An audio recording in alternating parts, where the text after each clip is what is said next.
There's that. There we go. What up, YouTube? Yeah, went ahead and decided to do on YouTube because we weren't there yesterday, so go ahead and do today. So just under R2, we've got the Nasdaq kind of pinning here. Not a lot of movement so far in this first candle, but if you see, the liquidity is all over the place, in terms of underneath us. So yeah, it kind of looking a little heavy for the moment. I want to look around here and take a look at XLF. XLF is getting beat down. The bonds are down as well, and when I see that action, that's a little iffy. That kind of brings me of the mindset that we're going down today. When I see the bonds and XLF getting beat down at the same time, especially in the face of inflation, it could be on the docket to see some downside today, maybe down to S5, but we'll see. We'll see. Let's look up here. So they put 4,200 on. That's the level it came up and tapped yesterday. We do have some nodes higher. That's way up there, though. They just took off the 4150. That's gone. They put on 4130. And everything else is still very much lower. Looks like we got a red candle here coming on down.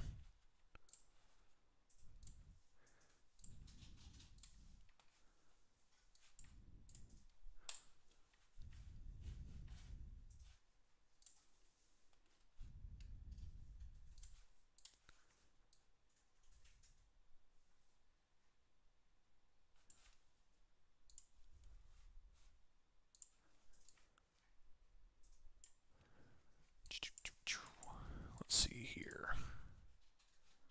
Just looking at the option chain here. All right, so we've got 412, and then we've got 12665 on the Nasdaq coming all the way down to S1.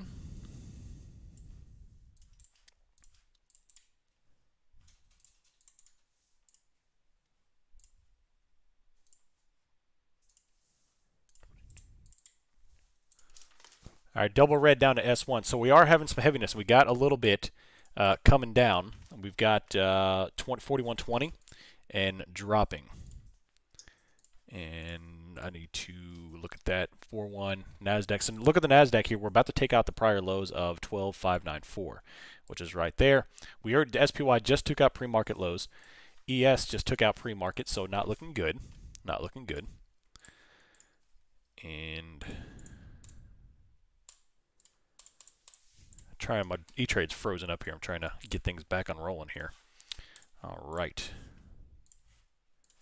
All right, now we're good to go. All right, so 2 red candles through S1. And everything is looking fantastic, So, all right, I'm looking at 41.10s on today, going for $19 a piece. And let's see if we can continue to drop through S1.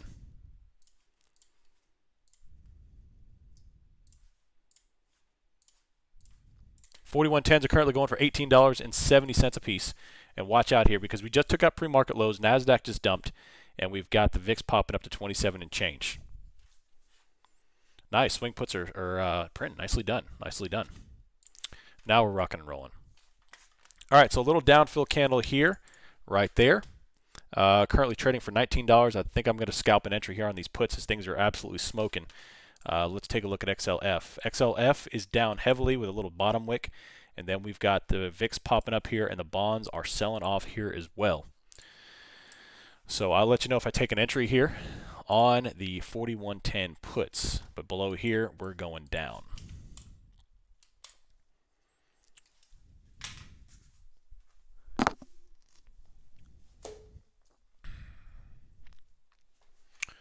All right. So watch the VIX breaking out from there. Watch the these particular levels. And coming over to the ES, we just smoked the pre-market lows, and we're coming down to this consolidation zone we had from Friday. But very much down. A lot of heaviness here in the markets. Amazon, yeah. So Amazon's 1.73. Everything else is red except for Tesla. Tesla was green. They're selling back off. Google's selling back off. Amazon is getting a little spike. You're going to see a lot of crazy action here. Apple is tanking right now. You're going to see a little bit of pushing and pulling with Amazon because we've got the overall market sentiment. However, we all know we've got the Amazon split coming up here in a couple of days. So that is going to definitely drive some volatility in Amazon, which kind of led me from it kind of shied me away from taking swing puts this weekend because I knew, yes, the market probably was going to drop. However, we had Amazon coming up here, and if Amazon started to rally, 3, 4, 5, 6% because of the split, that it might bring some bullishness into the market, and I wanted to avoid that ambiguity. So a little bit of red coming down right here.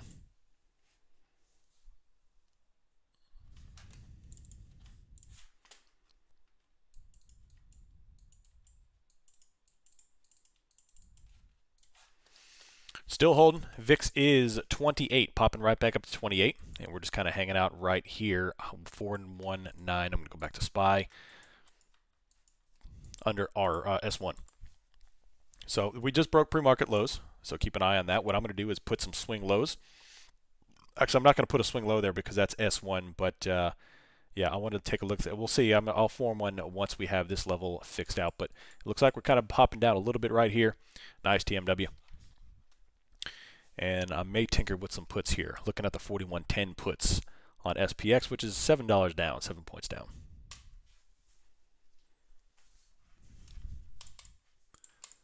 No. And we're just under S1, still hanging out. Another bottom wick on Nasdaq, so not feeling the puts just yet. I want to see if we can get some extension away from this level. The VIX is still climbing, but it's top wicking. The volume has dropped off considerably. So how would you play Friday puts bought last Friday? It depends on how these candles shake out this morning. If we continue to drop and we develop into a trend down day, just keep watching them, keep watching them. If you see bullishness start to enter, then exit them. But this, I mean, the way this is looking, if this does turn into a trend down day, that could be a phenomenal play. You don't want to close out too early and miss out on that objective. So just kind of hang out, see where this thing is going. If this develops into a trend down, congratulations, you're gonna have a couple of 100%ers. If it just kind of bounces, maybe we have a chop day, then you can exit on any kind of bullishness. That's what I would do.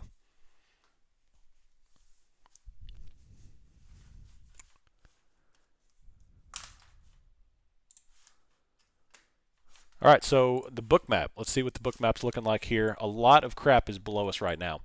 They just took out, they had a large level at 4150. They removed that. They have this stuff. Now, you know what this looks like? This looks like the weekly level. I don't see anything. Oh, there we go. There's 4,300, but that's way up there. That's a 5 wide. That could be the weekly level, but we'll see if this turns out to be there. Big red candles here coming on down to S2 and dropping. And it's broken down through S2 there. Nasdaq is dropping. VIX just spiked up to 2810. Looking great. Looking great.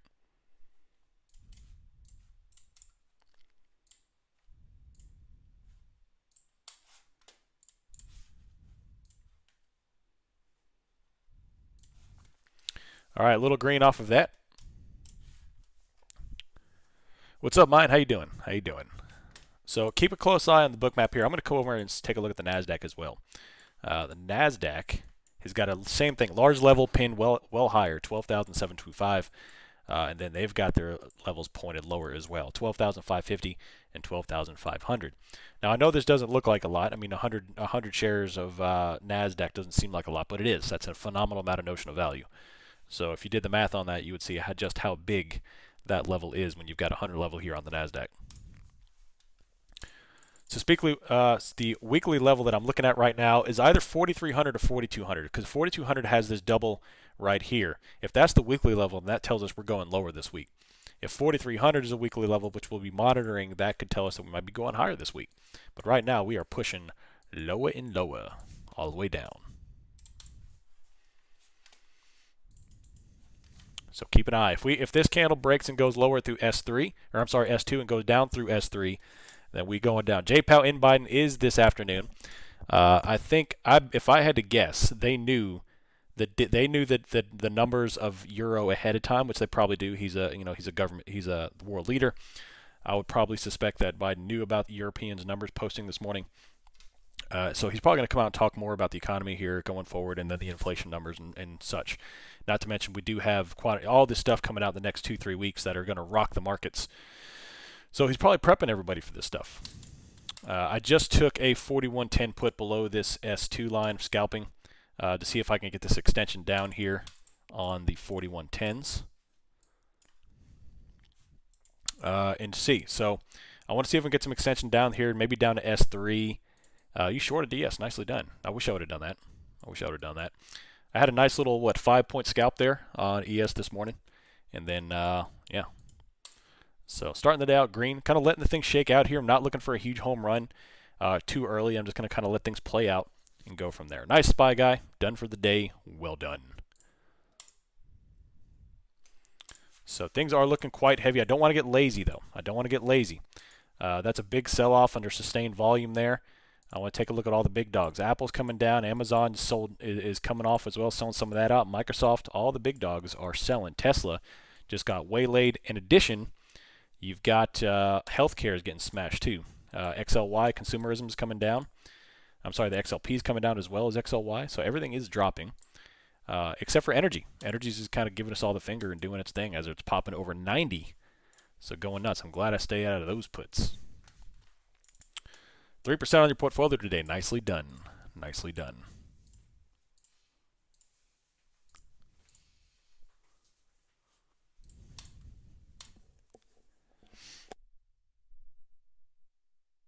Yep, Nasdaq is showing liquidity lower as well. Right. It's eaten through all that liquidity. Now they've got 12,530 pinned, and we've got that pinned as well. So we're still holding these puts here on the way down. Nasdaq is still holding here. If it goes up anything below S2, I'll go ahead and exit. But so far, everything is looking great right now. Nice profits, Reaper. Well done. Well done. I'm in the 4110 puts. The 4110 puts. Now they are in the money. They were at the money. Now they're slightly in the money. And we'll see if we can get some extension down to S3. Nasdaq is still dumping. Coming on down. Now we're coming on down. Yeah, I said it like 3 times. Coming down to 410.45. Nasdaq is 12.53. We're through S2, and now I'm probably going to look at scaling out at S3 if we can get there. S3 is a considerable level. If you look, actually when I calculated my R levels, they're R3 through R6 are considerable. I honestly could have made R3 through R6 all strength levels. But, trying to go for the strongest of the strong, I narrowed it down to R2 and R5. But if we do go north, there's a crap ton of resistance between R3 and R6. In terms of lower, we're reaching upon the first one, which is 409.74, down to S3. And that's what I'll be looking at scaling out right there at S3. And if we go below that, if we start turning into a sell-off day, then great. But right now I'm just kind of playing little by little, letting the morning shake out, and we'll go from there. What's up, Jonathan? How you doing? But the way this bottom wick is looking, maybe I'll go ahead and take profits now. I don't know. VIX is coming up to 28.33 and coming up. How far below the contract do you put the limit order in? It depends. On this particular down moment, I pretty much paid the ask there. I tried to pay the mid, but it was still dropping there, so I caught it. And I was pretty much paying the ask on that position, and it fell right through it. I'm only up like 11% on these things. No big deal through that. But, yeah, so these are going for 23.70, 23.50. I might go ahead and get out of this position here.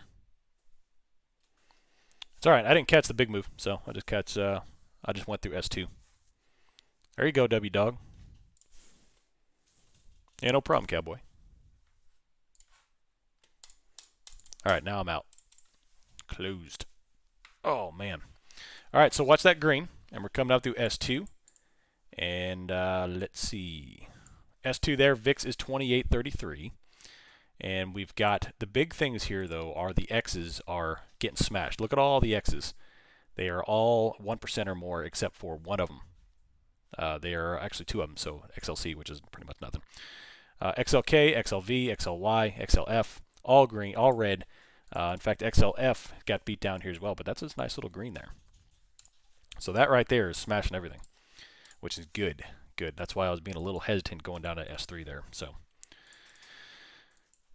So that was a move from 413 down to 410. Let's see, 414. Let's call it 414 down to 410.32. So that was a $3.50 move, $3.80 move. And then of course you've got this little level at 41.30 we need to look out for. But look at this. I mean, this is one of those days that, I mean, you can kind of look where the liquidity is pinned. Right there. I'm going to post that in the market analysis channel. Boom. How long should you hold contracts while scalping? I held mine for about 5 minutes. Moved my account 5%. Done for the day. Nicely done. It all depends. You know, there's not a real good answer to that. My scalps, when I enter a play, there's pretty much 3 different categories that I place my trades in on any given day. There's a trend play which I elect to hold. I'm looking to hold an hour plus. You know, I'm looking to catch a move, 30 minutes to an hour plus. You've got your scalpers, which I'm literally looking for maybe 5 to 8%, and I'm out. Like, that's my intent. It's a choppy day, in and out. The third one is like a speculation, like this one. It's morning. It's in the first 30 minutes. I'm not sure if we're going to have a trend down or bounce back up or have a range day. Although the sellers were definitely taken over early, I don't know if that's going to continue into a trend. Everything looks very heavy. Everything is on my watch list is pretty much red except for a couple. The speculation play I treat differently. Like if I'm entering a trend, I'm going to hold it, and I'm going to base my strikes and expirations around it. It's going to be outside the money play, and then the speculation stuff is usually going to be closer. It's going to be at the money a little bit. Is going to build in a little risk tolerance there. And I'm not sure what I'm going to do. I'm not going to exit at a particular dollar amount, or I'm not going to exit at a particular place. I'm just going to watch the price action to tell me what it's going to do, and I'm going to keep a very close eye on it. When I take those type of plays, literally, I've got my order form up and ready at all times. I don't have the preview function on my E-Trade. Literally, when I hit enter, I'm in, like the order submitted, so I can be out in one click. And I've got my order form up and ready at any given time. So I just got to click, send, done. When those type of plays. So it all depends. If I'm doing scalping, I'm going to scalp it. If I'm doing trend, I'm going to trend it. Good question, though. Yeah, let's take a look at Apple. This is a low volume bounce here. Let's see if we could take out. Now, the swing low, I'm going to put another swing low over right here. And I'm going to do another one here. Let's see if we could take out that 411.46 level, which is almost about that other one, too. You can go into the cog. If you go into the Power E-Trade and click the cog wheel on the top right, you can remove those. Just be careful though. Yeah, I mean you've built a habit hitting the preview screen this whole time. I promise you, when I first started doing this, I had some erroneous entries and exits because I went to hit preview and I submitted the order and executed the order. So just be aware. It does take some getting used to, especially when you're in the heat of things. I've accidentally sold some options. Wrote some options before like that accidentally, and it's not fun, especially when you're on the wrong side of things. When you accidentally short puts when you want a long puts on a trend down day is never fun. It's a good way to give back $500 to $1,000 in a couple of seconds. All right, let's take a look. Apple right here. So Apple's the same as well. They've got all the big stuff pretty much pointed lower, and that was a rejection here off of S2. Can't get a lot going there. Yeah, so let's do the swing high, let's do the swing low, and then I'm going to do some dynamic levels, which is the overnight lows there. That's a larger level, and then we're going to do that level. So those 3 levels there are the 2 swing highs and 2 swing lows from the past couple hours, and we need to watch out for that level. What's up, Lee Rat? How you doing, buddy?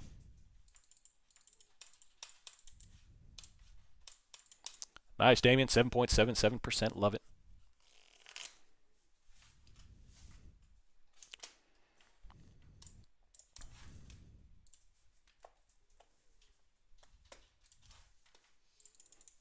Yeah.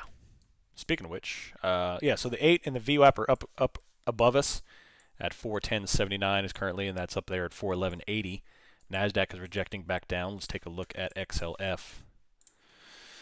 XLF has got some strength here, so watch XLF. That may lead us higher. What's bonds doing? Bonds are down and still down. 10 years are 2.84.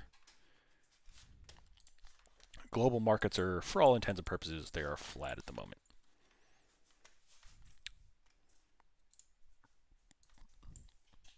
Amazon is trying to stay green.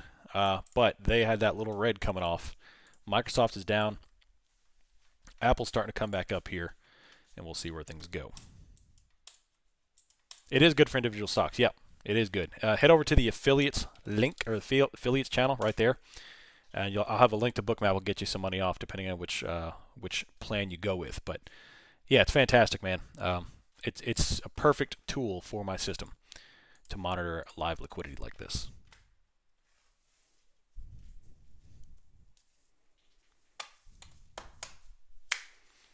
So we still could have light volume today, as we are coming off a long weekend. There could be a lot of people still on vacation. So we'll see how the volume starts to roll into. 18%, nice, Bosco, well done.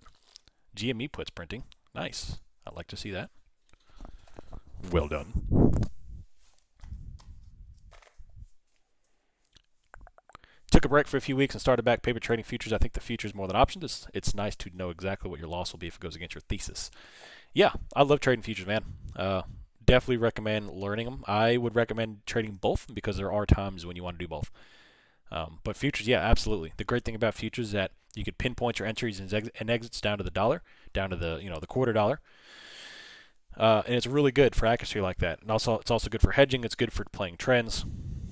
Now, in terms of options, you cannot beat the returns of options. I mean, you just can't.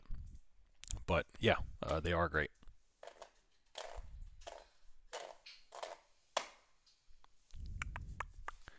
All right, so this thing is fizzling out here at S2. We had a pop a little bit here up to 411.46, but looking at the liquidity, this 41.30 is it. That is it. And then there's nothing until 4,200. So just curious where they're going to bring this. We've got a large level at 40.80. What is the cheapest version of futures for the S&P? I would say the MES. The MES. You could do XSP, but MES is going to be a $5 option where you get $5 per contract. 8% on your weeklies. Nice. Waka-feller. Waka, waka, waka. Like it. So with SPX coming on down to 41.12, I'm going to go ahead and go down to the 4,000s. So I'm going to be trading the 4,000s. I'm sorry, the 4,100s. I wish the 4,000s. 4,100s. If you're doing SPY, you could probably do the 410s, 409s. So looking at the 4,100 puts. In the event that we do bounce and head back up to 41.30, I'll flip over to the 41.30s pretty quick and just throw in an entry. What I'll do is I'll go ahead and type out an entry in the day trades channel and see if we can get an alert on those once I see a high confidence level. I'm not posting anything live on that channel until I see some high confidence though. I'm okay putting on a speculation play, but not live posting a speculation play. May 31st, SPX. All right. Maybe swinging some XLE calls. Yeah. That may be a good play because if you look at oil, man, oil's going nuts and it's only going to get worse. They're expecting we could be paying up to $6 a gallon gas down here, which for us is astronomical. I feel sorry for people who are in high cost areas anyway. You'll be paying $10 a gallon. Gonna be enough. Gonna be rough.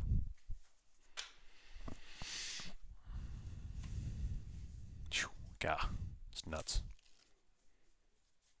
All right, so we do have some weak low volume candles, and if you look at the volume, look at the candles here, and look at the volume. See how the volume candles are stair-stepping down, where the price action is weak. It's stair-stepping up. We have this like upwards, we have divergence between price action and volume.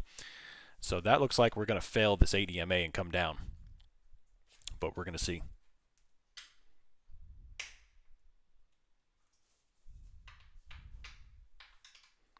Yeah, so today is the last day of the month. If you are on Patreon, today is the day to cancel, because if you leave it overnight, it will charge you for the first, which is fine if you want to stay on Patreon, although I am encouraging everyone to switch over to the website, and then once you cancel on the Patreon, you can head over and sign up on the website. If you are not on either of them and you're looking to sign up, then please head over to the website, theoptionsmillionaire.com, and sign up. Make sure you link your Discord account there as well so you can get auto-assigned all the roles.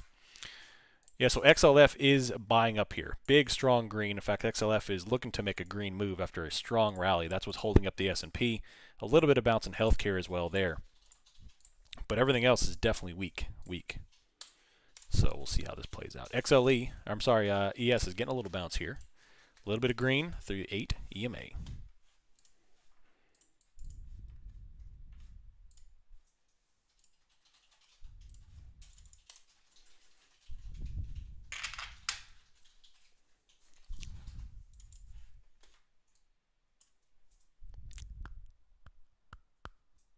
Yep, but you could, if you go to the website, you'll be charged the same as well. So you'll still keep your pricing if you switch over to the website. We'll just have to coordinate that. But yeah, and the quicker I get people signed up on the website, the quicker I can start offering all the different goodies. I haven't watched it yet. No, but I want to. I heard it's amazing.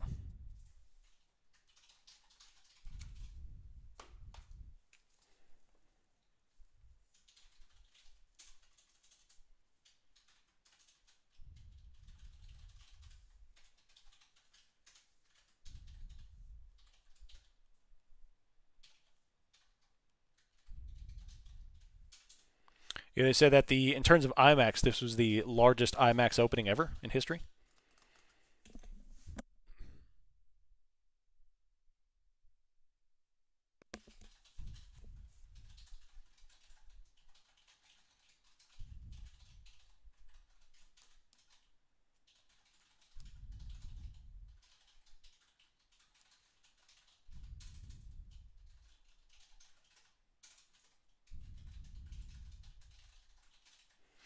All right, so we got a little green here, right up to S1. Kind of weak here. VIX is coming off 27.86. A collection pin, nice. That's awesome.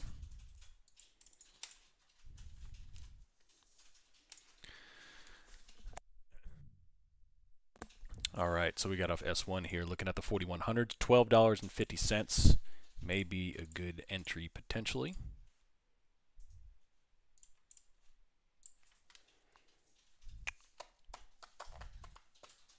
When do I determine the trend has changed? If I see a huge buy volume come in here, which we did see a little increase there at the end, but still weak. What I want to see, if I see the trend change, one, the dynamic levels need to start being taken out. We had one taken out there. We've got the pre-market lows over here that need to be taken out. But so far, we'll see. Right now, it's just a little bit of a retracement off of the sell. I don't know where this thing's going to go, but we'll see.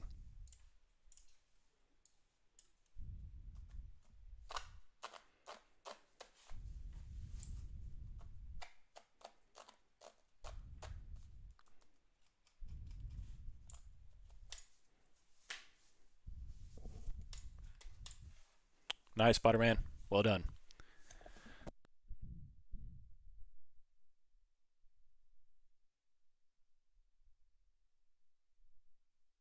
All right, so there's a rejection off of S1, which is right at pre-market for SPY and just pretty much on the dynamic level that we had there earlier. We'll see if we come on down there with the VIX still holding green. So looks like we're going to have something. Yeah, right now there is no trend. If we fail and go lower, then it's trend down. But we'll see for now.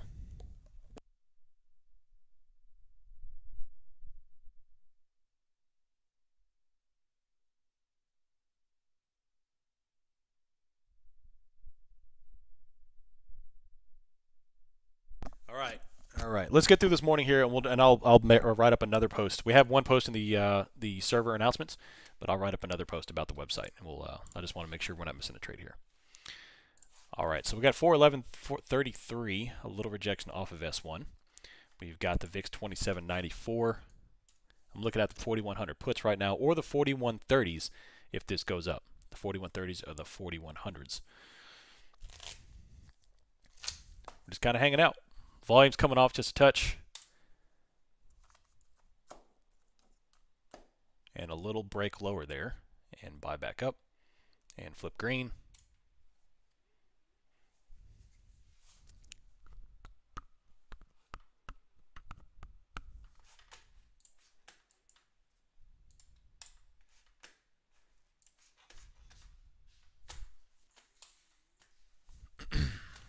Yeah, candles are getting a little feisty here. We'll see where this thing's going to break. So,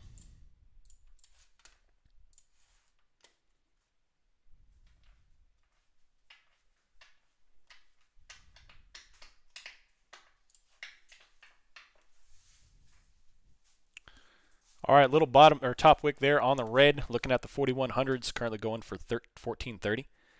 Trying to go lower. I might take a play the day before. I might take a call the day before. But today's going to be today. I've been looking forward to today opening because today's going to be a huge determinant of what last week actually was. Now we can all speculate and guess at what last week was, but The price action is going to tell us what last week was. If this sells off, then we know what it was. And if we bounce and go higher and rage to 4,300, then you know what it was. So, all right, so a little rejection there off of that level, top wick, and Nasdaq looks like it's coming down a little bit. Let's see if XLF can give back some of these gains. And we're coming on down again, baby. Yeah, this one's moving quick.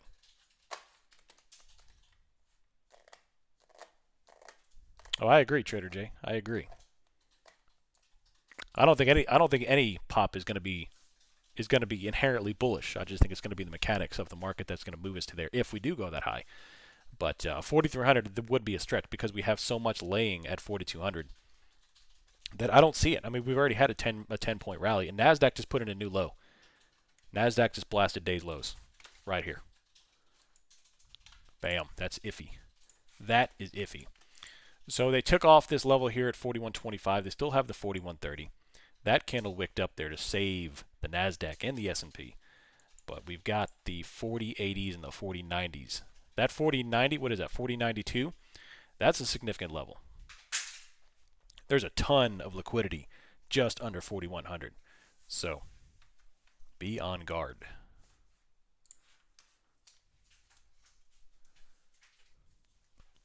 Yes, their meeting will be live. They will be talking publicly, to my knowledge.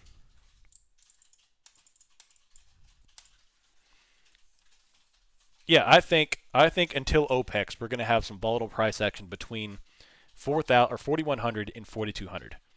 I think until we have all these question marks answered, unless we have some sort of news event, which we can't, obviously we can't foresee that. Until that happens, I think we're going to be hanging out here between 41 and 42.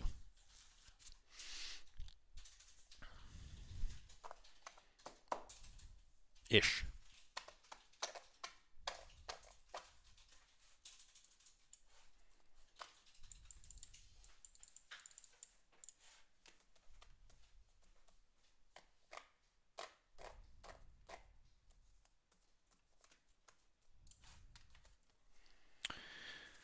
All right. What time is Bowel speaking? Oh, man. There we go. Thanks, Flying VWAP. So we got this little red here down to S2. Still hanging out. We're just chopping after this little leg down. Down, up, down, up. Let's see where we're going to go. Nasdaq just briefly put in a new low and was saved by a wick. But let's see where that's going to go. VIX is still holding 27.5. 27.85. Nasdaq liquidity is pinned lower, and here's another red candle.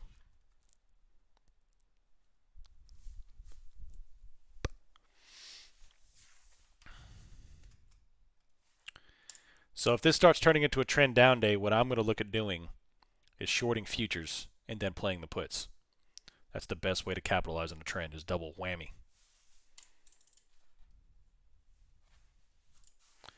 All right, so there's another low on Nasdaq and the S&P coming on down.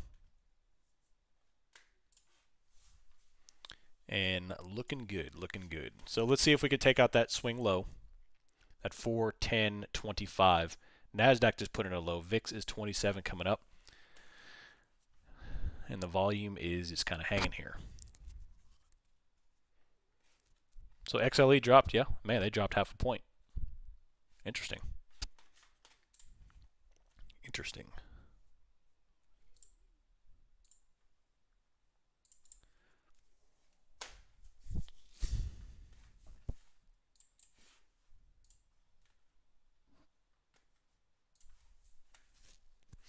Nice red candle come down. Let's see if S&P can put in a new low and then match this bearishness with Nasdaq and come down.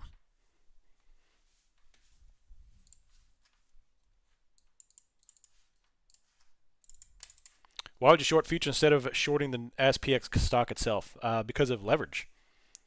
Leverage. Why would I get 1 point per point if I can get 50 bucks per point?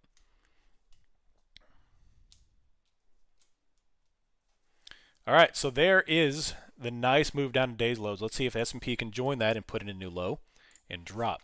We've got 441.05 has got some liquidity. Now, this level is where there's a lot of congestion in the lower 10 points, or 10 points below here, from 4100 down to 4085, 4087.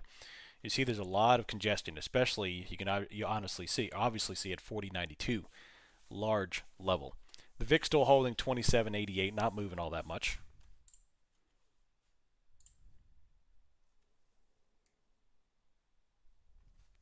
And just hanging out.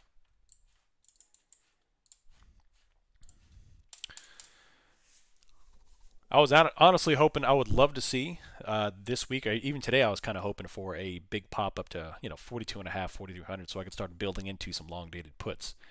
So I was actually kind of happy seeing 4200 print, but then we sold everything off. I was like, oh, well, okay, well, I guess I'll have to wait a little bit longer for that play.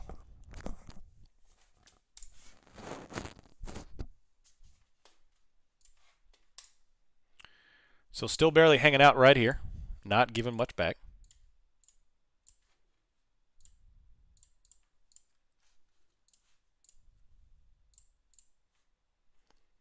And the bounce.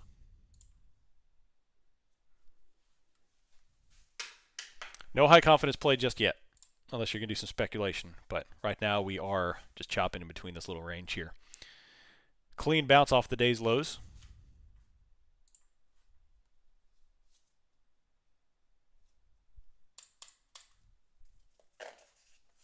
Yeah, it's low volume. It's low volume.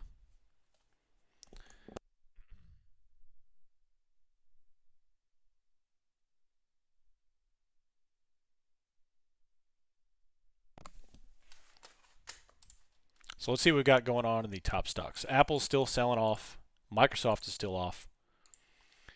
Amazon and Google are hanging out, but Tesla's getting beat down, as well as healthcare. Ooh, J&J is coming back up.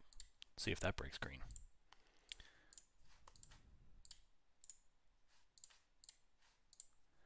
XLP's got some green. That's probably because of the others there.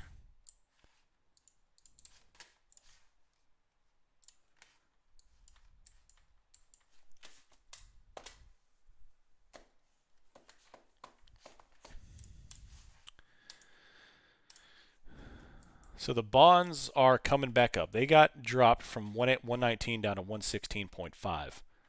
They got a little green right there. And the financial markets are pretty tumultuous right now. Big downside and upside. And now they're pretty much right back to where they opened on the day.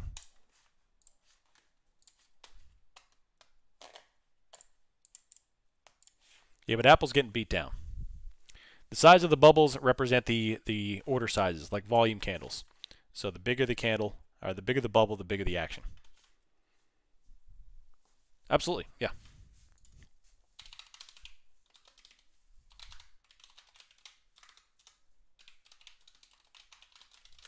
There you go.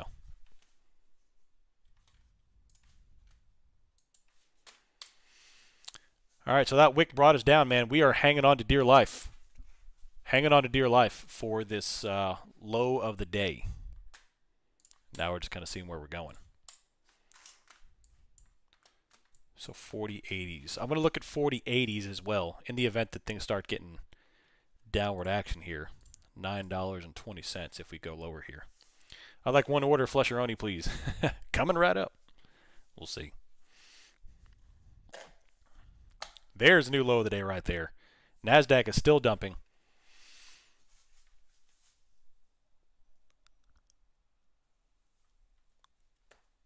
Man, the Nasdaq is getting tanked right now. You and me both. I want to see it too. I want to see it too.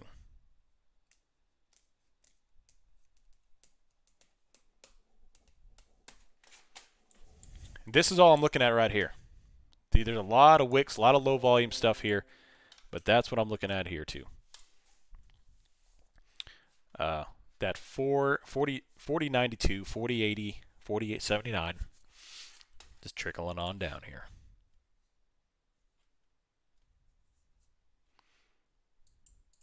Is Bookmap ever wrong? Oh man, it's not necessarily wrong or right. It's just the nature of the market. The market sometimes is a little bit more predictable than other days.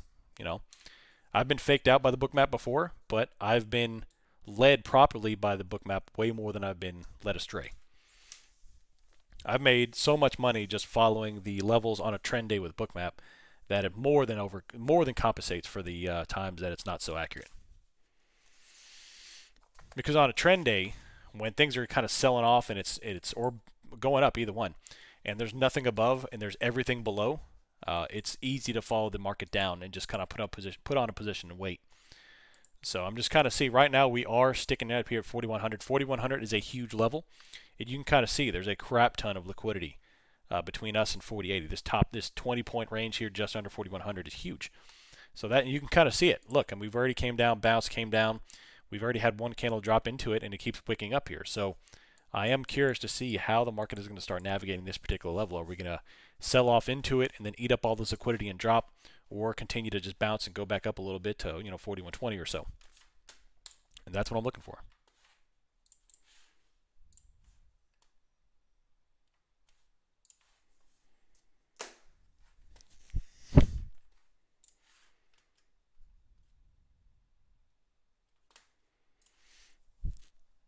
Well, Jonathan, I'm as always, I'm very careful to use the word always. However, a good portion of the time, when there's an overwhelmingly skewed level of liquidity to one side or the other, the market tends to go that direction.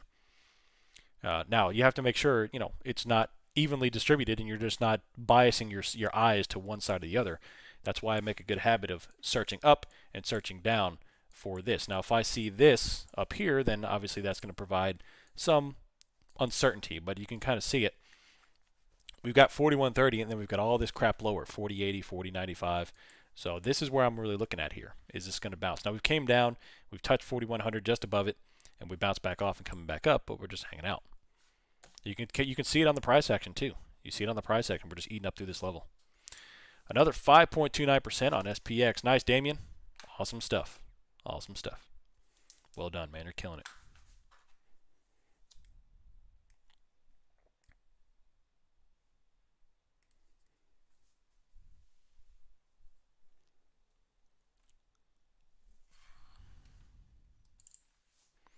Yeah, VIX, you're definitely right. VIX is not moving. We kind of had this little up and down action on the VIX, but it's still hanging out here, 27.89. Not moving all that much.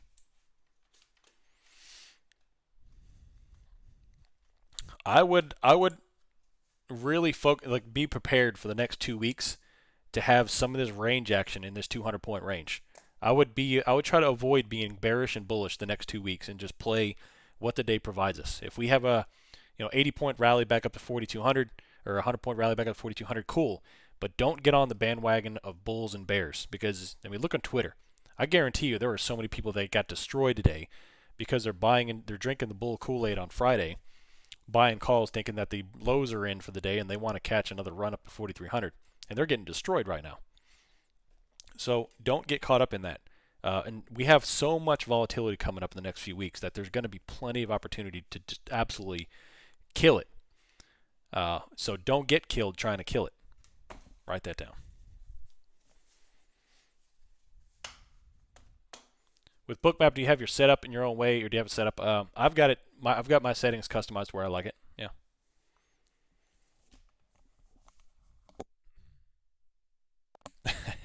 Y'all crazy. Look at that green candle off of that. Look at that. Booyah.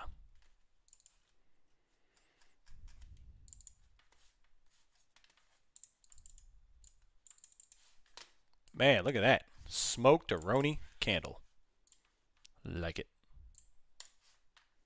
Right back to the 8. You got to look out. There's a huge, and I'll write this down right here. Demand zone. Right here. Highway to the demand zone. Right there. So that's a big old demand zone too. It's very thick and plump with liquidity. So we're not going to see a blow through 4,100, 4,180 unless volume picks up. The Bookmap is useful out of the box, but just like all things, you want to customize it to you and your system and the way you like it.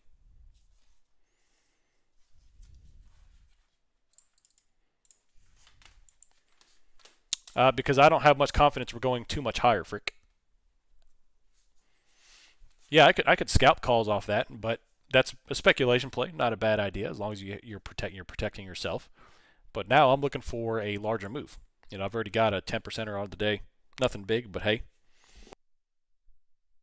I've got some green scalps on some futures, and now I'm just looking for, are we going to break out? Now, if we start breaking out through this prior swing high, which is just about S1, and I'll put a little dynamic level right here. If we start breaking out this level and coming back up and testing, and I see this buy back up in the market, we'll play some calls up. But right now, we're just hanging out in this range, and you could scalp these ranges if you want. I'm electing not to do that. VIX is now putting in 2763 on that little green candle.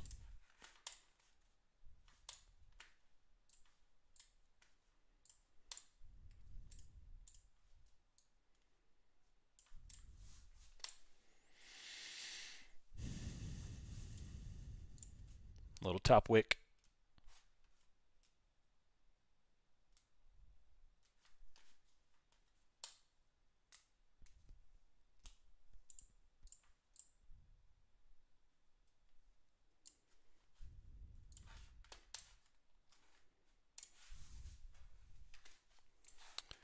You don't trade referencing VWAP. I do incorporate VWAP, yeah, which we're on top of it right now. But it's not, it's EMAs, lines, and stuff like that, indicators, they're back-end stuff for me. They're all secondary to price action and volume. So once I see the price action and volume kind of acting the way I'm looking at it, then I'll look at the the other EMAs and lines and stuff. But VWAP, yeah, does come to play. Not necessarily something I put too much emphasis on. However, I do respect it. So like right now in the price action, we're touching VWAP. We are wicking down onto it. And I'm going to look for how aggressive of a rejection we get off of VWAP. Is it going to be something that sells off hard, back down to lows? Is it going to be kind of a little checkup and we go up higher? And that's going to tell you the current sentiment here. If that little check up there, because we had this little wick, are we going to go higher and blast on through it like it wasn't even there? All right, then we may come back up to the day's open. Do I do Fibonacci? I do Fibonacci on the the daily charts. When I'm doing my long-term stuff, I do pull a Fibonacci, but not on the day trading stuff.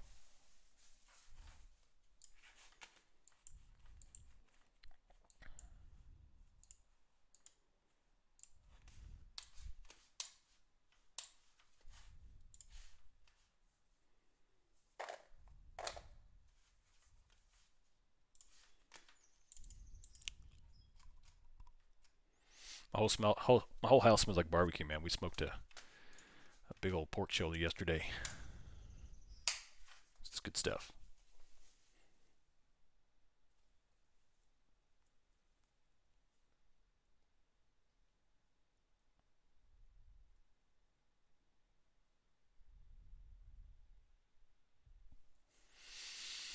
All right, so I'm going to use this time and look around here. XLF, I'm going to put in some alarms here on XLF. I'm going to go to 35.45 right here, and then I'm going to come to 35.35. So a little 10-cent range there. I want to see where XLF is going to break. Let's look around here, see where the strength is coming from. The strength is definitely coming from XLF. There are some other ones that are coming up. XLE is starting to come back up after a little sell, but it's going bonkers. XLF is continuing to provide some bullish strength here, and the bonds are still hanging out down. Not a lot of movement in the bonds here after the big drop. And the 10 years are kind of just hanging out there. Not really much. No one's really talking about the 10 years much anymore after it spiked over 3 a couple weeks ago and kind of fizzled out, which is the way it works. They usually talk about it a lot and then not at all. Hey, look at that green candle. So XLF just popped through 35.45, so it's still climbing, which is still throwing bullishness. Man, big green buy up in XLF. Looks like it's trying to break green. And I'm going to go to 35.40. Let's do 35.50 right there. Coming back up. So they added more to this 41.30 level. A considerable level here at 41.30. VIX is coming off aggressively, 27.47. If it breaks down through 27.30, we may see some more downside there, or upside on the markets. So let's go up to the 41.40s, 14.20. Let's see if we get some move here.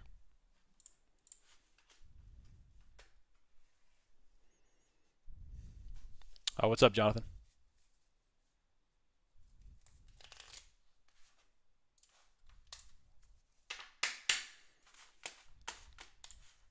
Man, that's a big old move. XLF is freaking beast mode right now. ES is climbing off of 4105.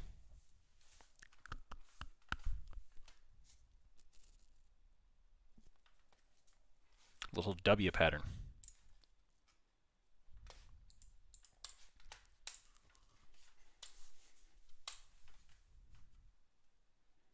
Nice, Ross. Awesome stuff.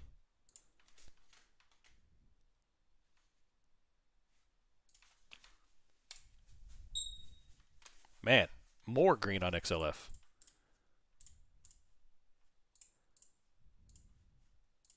Man, I just tried to get her.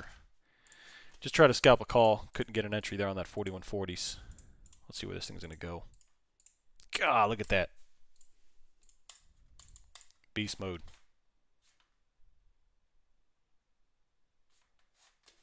So XLF is coming back up here. So all the X's are starting to trickle back up. A lot of strength is coming into the market here. Mabel still looks like we are going to make a run for at least the day's highs, which are already, 13 points off of that, 12 points off of that.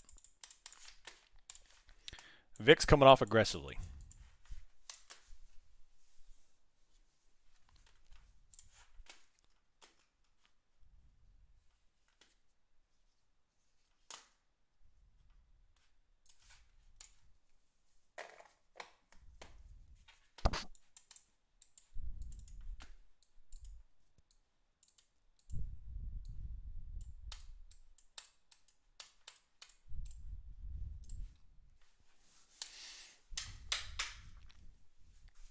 All right.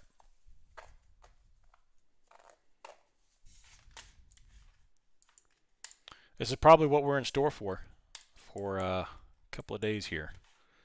I'm going to start looking at some trends.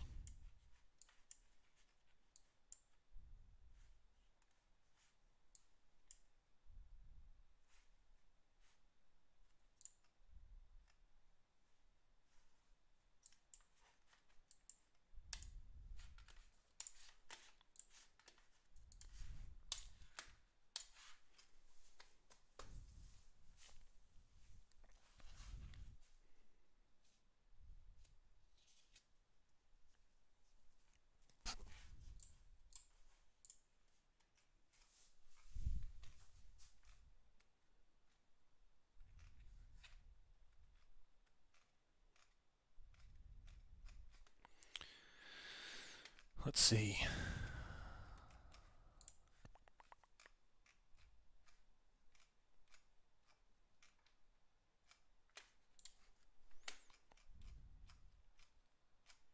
Looking for a data point here. One sec.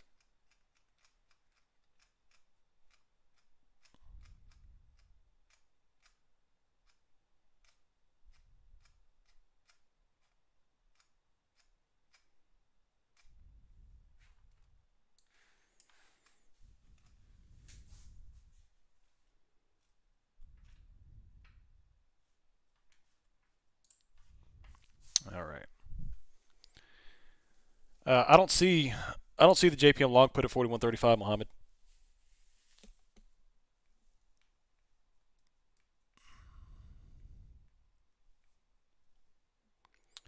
What's the philosophy with 10.05? No people. Oh, all right. Baby.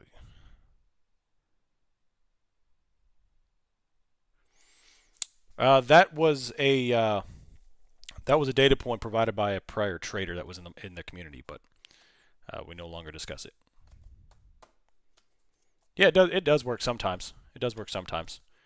It just depends on the setup.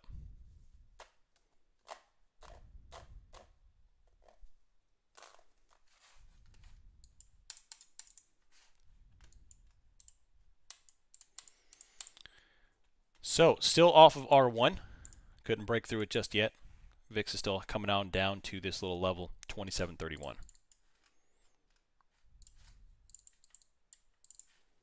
There's a lot of different. If you go read about the current times at that market, there's a whole bunch of times out there. You can read about it. There's philosophies behind 10 o'clock. There's philosophies about 10:15, 10:10, and he chose 10:05 to teach, which is great. But if you go look, there's a whole bunch of different traders out there that trade that particular time, give or take 10, 15 minutes. So it's something to look at. Just make sure you dial in and let there. It's probably in that 10-minute time frame, 15-minute time frame. There's probably a whole plethora of arguments for whichever time works the best. So I would just be more focused around that particular time range rather than a particular time. I use 10 a.m. Nice. YC4.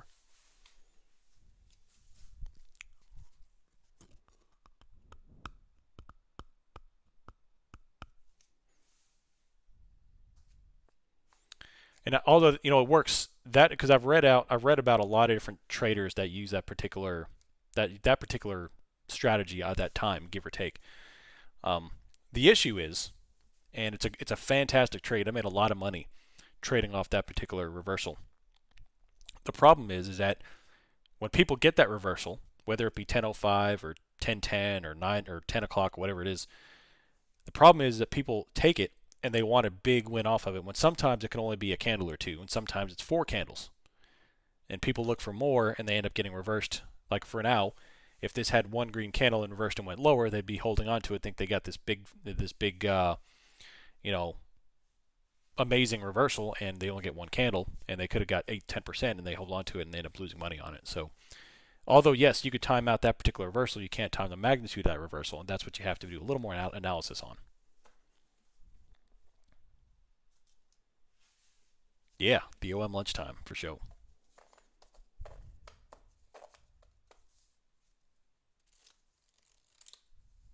Nice, Matt.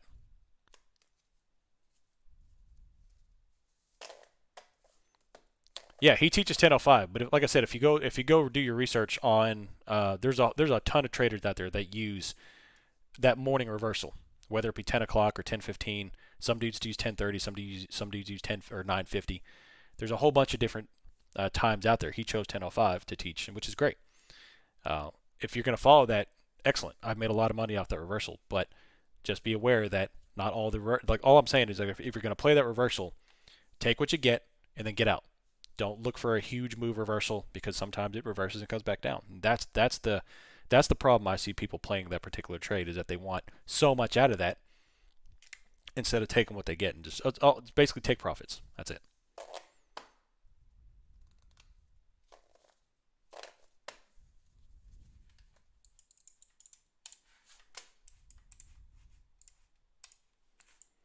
But it's a fascinating strategy too. If you dig down and read about it, all the different traders that use that, it's a fascinating strategy.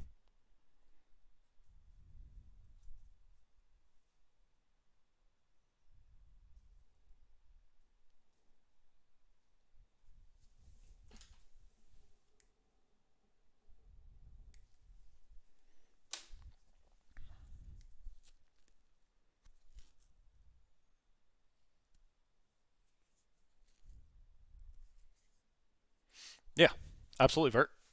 Absolutely.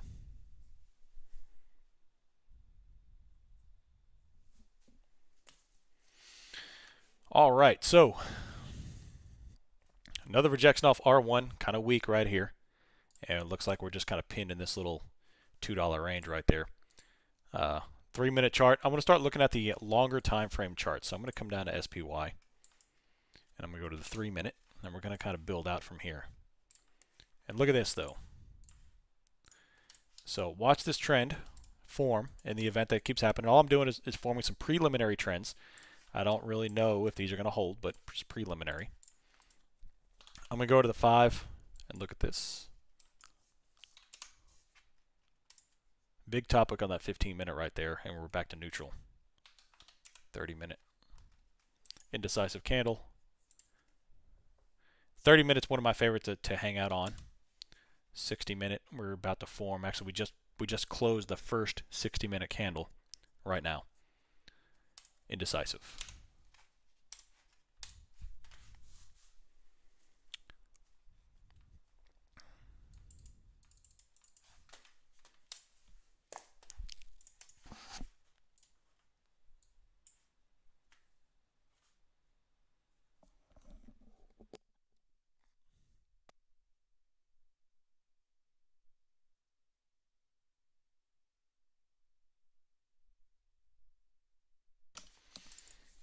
And coming back up to R1. Still got the 4140 call pulled up here. See if we can get an entry. The calls for SPY are what?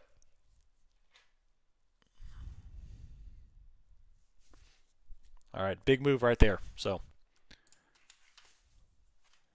they keep, all right, so 4140, 4130, they're starting to pull that off. So see how they're diminishing that liquidity a little bit there. They just ate up that 4130, and it looks like we may test the R1 here again. VIX still gapping down.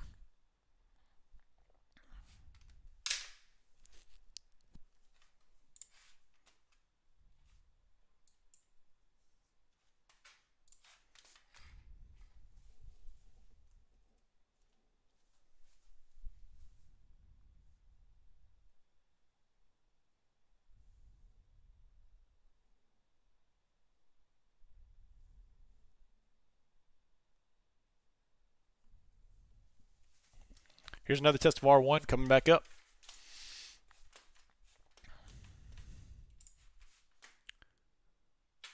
Is a 3-minute chart still good for other individual stocks? I do prefer the 3-minute. Every time I trade anything, it's going to be off the 3-minute. Anything slower than that, it doesn't have enough really trend. There's not enough time value in that particular candle to give you a good indication of what's happening.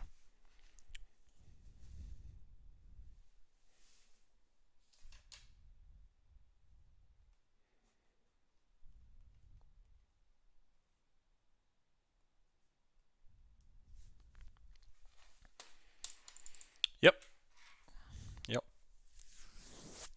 We haven't had volume interject yet. We'll see how this week's play out. I don't know how this week is going to play out, but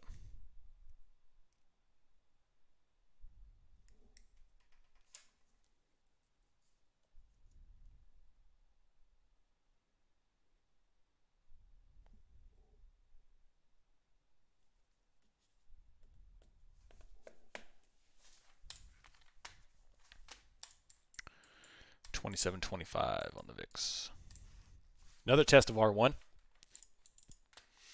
I don't necessarily look at a particular dollar or a number. I am looking at relative volume. So I want to see how the volume is acting relative to the day's candles and the prior days, the other day's candles. And then, of course, I'll go back and look and do some analysis at a higher volume day. What are the candles looking at versus today? Overall, the volume has been trending down the past week or so. It's all relative.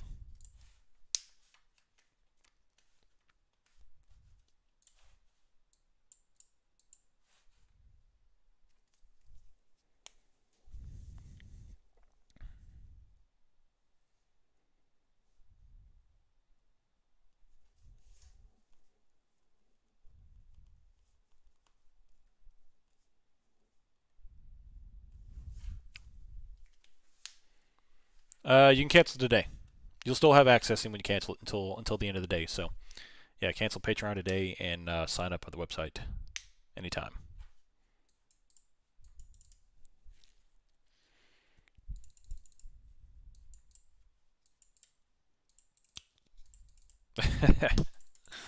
Nice.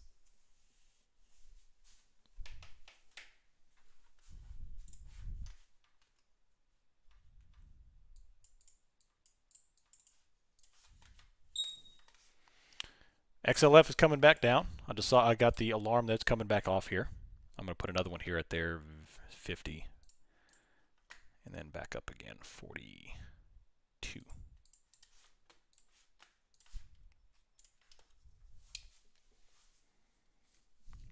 Is this the start of sell in May and go away? I don't. Well, we've got so much going on. Like I said, in the next 2 months or 2 weeks, I'm not going to pretend that I know what's going to happen. All I know is going to be incredibly volatile. Obviously, my long-term thesis is down, but I don't know what's going to happen. I mean, I've never been through a quantitative tightening like this with FOMC events being like the Super Bowl. I've never been through this stuff. So we've got so much hitting in the next 3 weeks that could we bring us down to 3,600, or were they going to rocket us to 4,300 before coming back down? I don't know. So that's what I'm trying to tell y'all. Stay on your toes. Don't get chopped up in this consolidation zone. We talked about this during the Zoom call this weekend, that the hardest place to trade is in the consolidation zone move between a bull and bear move. So we have the bull move there. We could enter a consolidation zone for the next week or so. Just don't get chopped up doing it. So reduce your position size until we get a clear indication of where this market's going to go. And then when this thing starts selling off 400 points, jack your position sizes up and make some money. Or if we rocket back up to 4,500, then same thing. But until then, just until we get some clear indication of what's going to happen, small position sizes.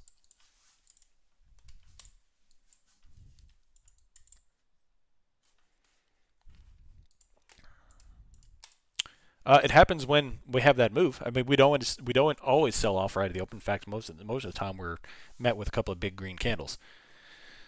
But the first couple of candles of the day usually the most aggressive until we get another move under supported volume. Yeah, we added PayPal. A lot of people were asking about PayPal, so we added it.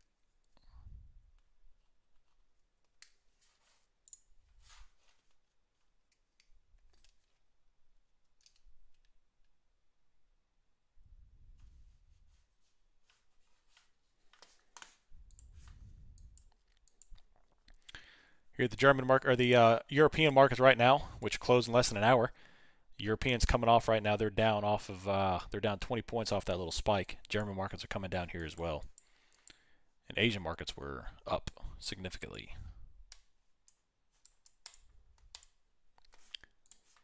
What do I want to see before taking a position? From here, I am maintaining a scalper's position until I see a breakout or a breakdown. So what I want to see to take a position here is a breakout. Say XLF is still dropping, by the way. I keep getting alerts to the downside on XLF. So watch out for that. They may bring us down. I want to see the highs or lows taken out with a little bit of volume here.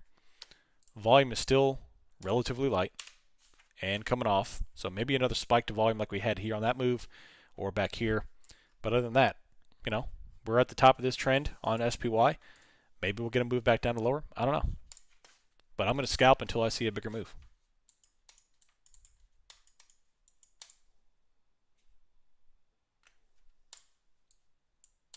Would the volume be algo volume? Well, there's always algos in the play.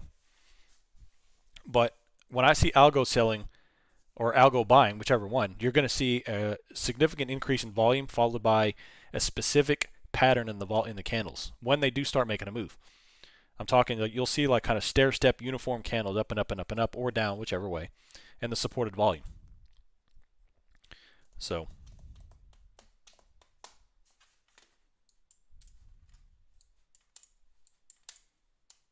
oh, nice, Ross. Killing it. Love it.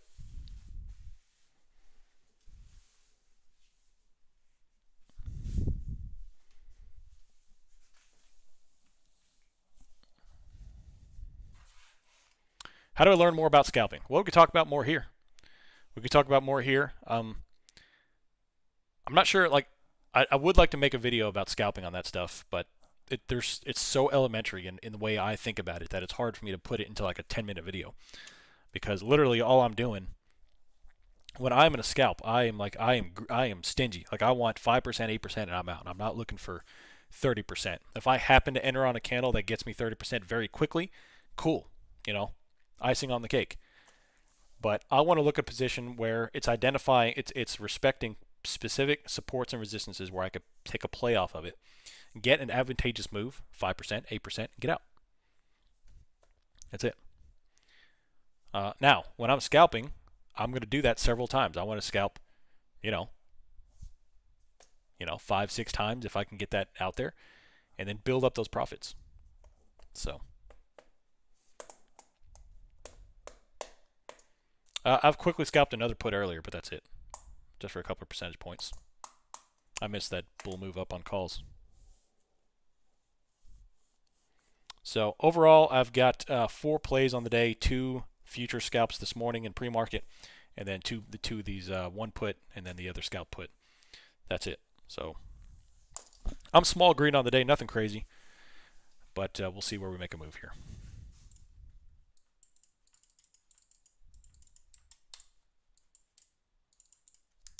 Yeah, 4 for 4 in scalps, 6 minutes. That's it. That's all I got to do.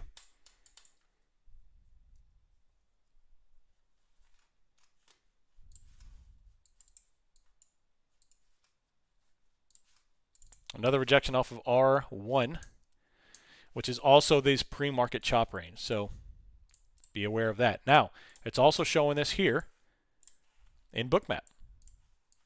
So we've got these two levels we're bouncing off. We came down, we bounced off this 4100, came up, and now we're just kind of hanging out at this 4140 level and rejecting off of that demand zone. So now we've got two different levels. We've got the demand and we've got the supply. Which one is going to break first?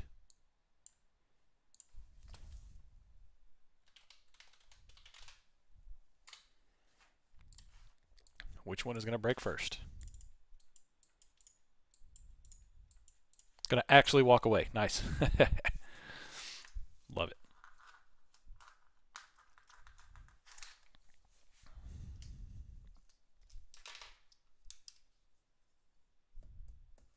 I know, Justin. Isn't that right?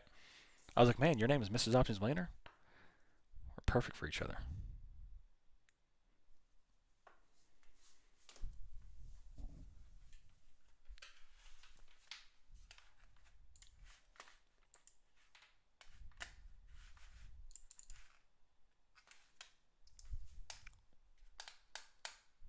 What's up, Edgar? How you doing? Yeah, I'm not sure how long it'll take. You know, I'm just looking for the move. I'm looking for the move. Seeming rather plump this morning. What does that mean? Are you looking through my camera? I don't know. I don't have a camera.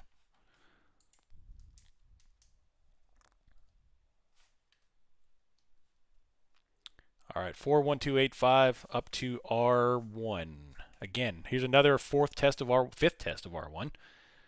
And let's see if we can break through it. I'm going to bring up 4140s to jump into if I can get a move. All right, they just removed 4132.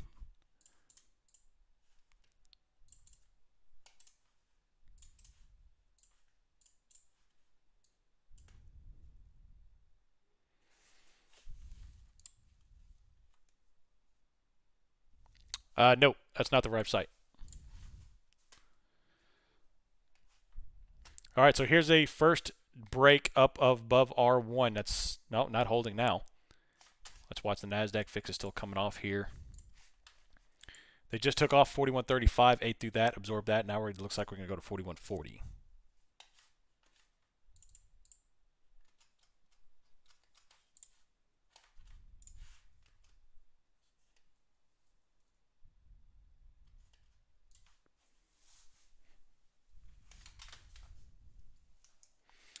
So they came up, absorbed this level here, this little area, rejected off of it. The only thing left is 4140, but still can't hold R1.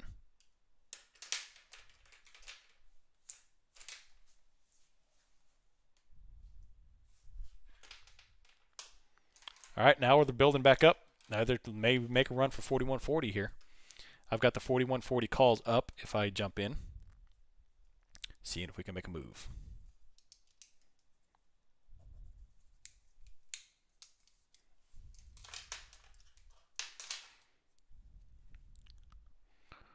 Okay.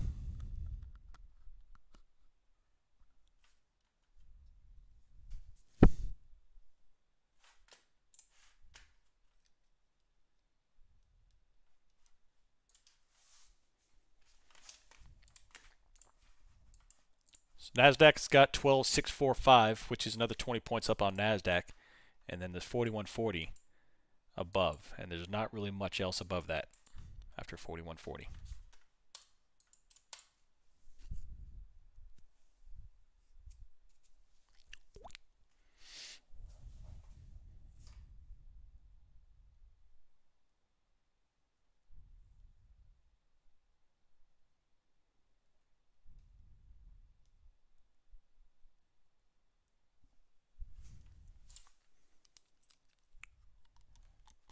Flip that red green. Man, this thing wants to go.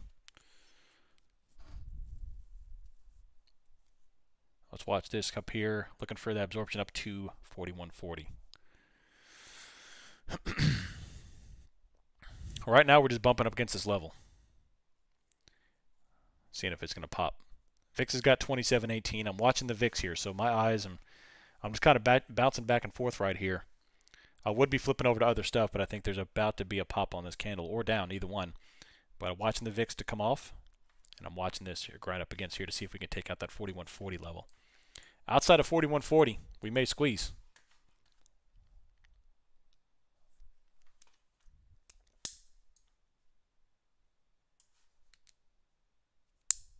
Nasdaq's going a little up.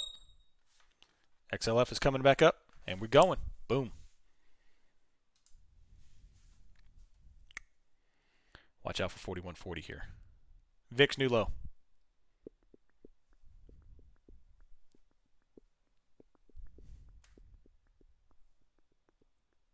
And fading.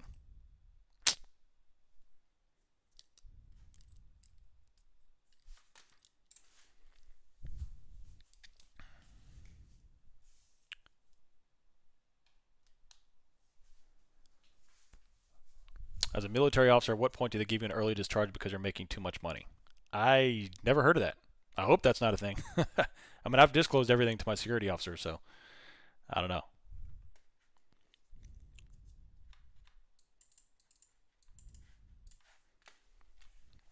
All right, so that green candle failed down to R1.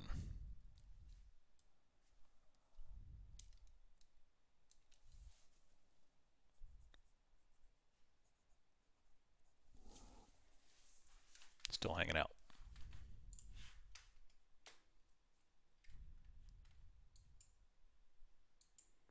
No, I don't think that's a thing. And I've had extensive conversations with my staff, so.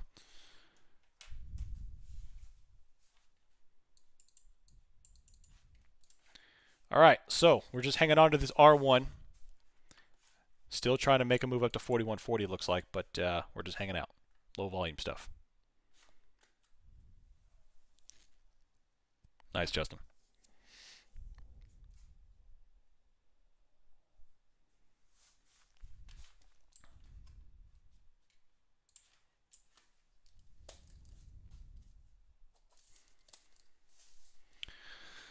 Oh, man. All right, VIX is putting a new low, and we're just grinding up, grinding up. Now, what happens if this does go up from here? So the day high is 414.04, which is where we opened. Right there. Which is another $1.10. $1.10 up from here.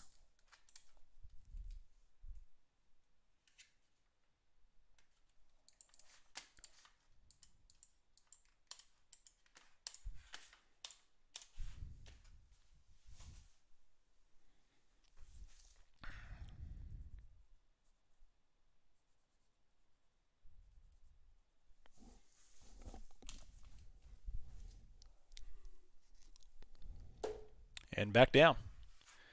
Couldn't hold one candle above the R1, so definitely not looking good in terms of the getting through that supply zone.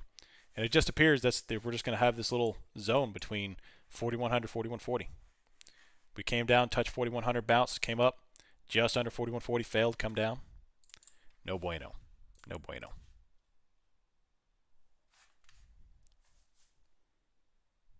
So $1 rejection from 413.54 down to 412.56. So a little $1 rejection off of that.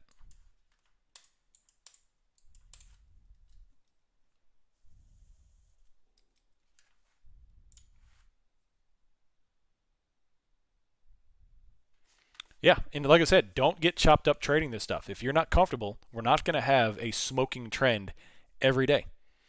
So if you're not comfortable trading the chop, then go shut off everything and go enjoy yourself. Then once the trend comes back in, you come back and play it. I promise you, the next 2 months will have so much volatility. You will. I mean, you'll be making money left and right. You don't have to fight the chop. This isn't like last June where we were fighting for a 30-cent day. Up and down, left and right. That's right.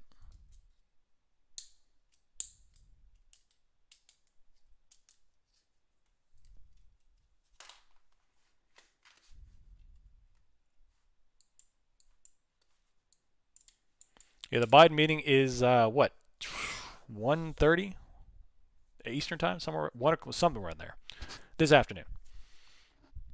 Should I quit my job to trade the volatility next month? Man, it's going to be one for the books. I think the next 2 months we'll have some nice volatility. So.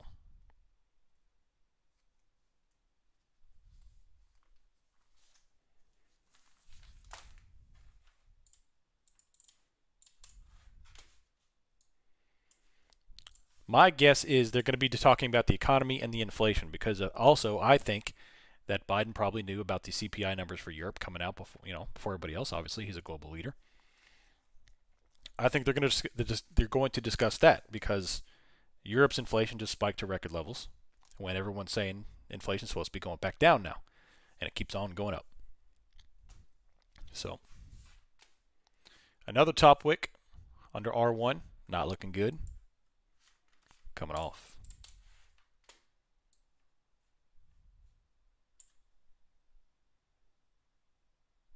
Are there trading strategies for trading chop? I feel like it'd be lower probability. It is lower probability, but it's scalping. That's it. Or credit spreads. If you're looking for long options, it's scalping. Now you can trade credit spreads on this stuff. Just be aware that with the VIX elevated to 27, there's always a chance of a big move. You're sitting in a constant state of alert when you're riding premium with the VIX this high. So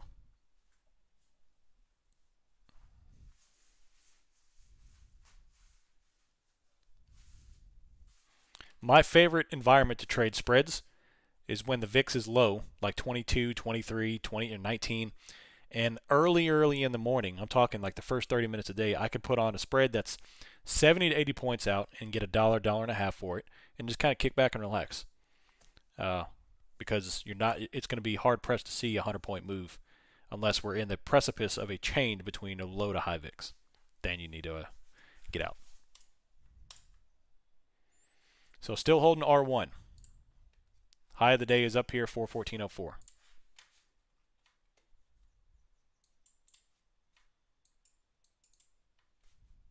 Yep, VIX is still hanging out, 27. Got a little green candle on the VIX. And we are another rejection off of R1.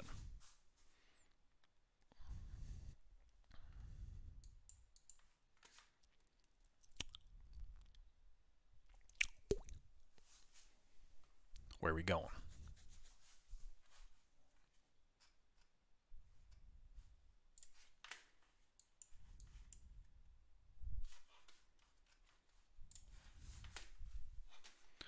I can only day trade 3 times in a week. Do you think it's still worth following your trading strategy? Sorry for dumb questions. Why can you only trade 3 times? Do you have a margin account?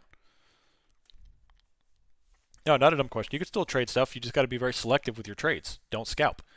But if you do have a margin account and you're under 25,000, I would highly encourage you to go to a cash account.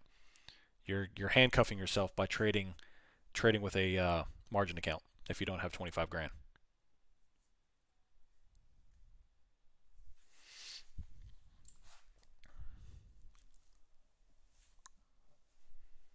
All right.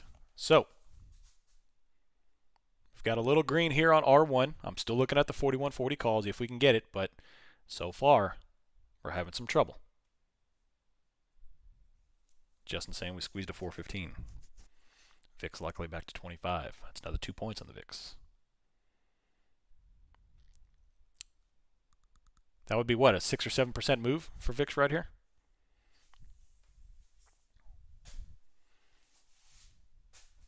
Yeah, the big guys definitely are not hedging yet. That's one of the reasons why the VIX never hit like 45 because they're not really hedging for a significantly lower move. They hedge till we got lower, and that's it.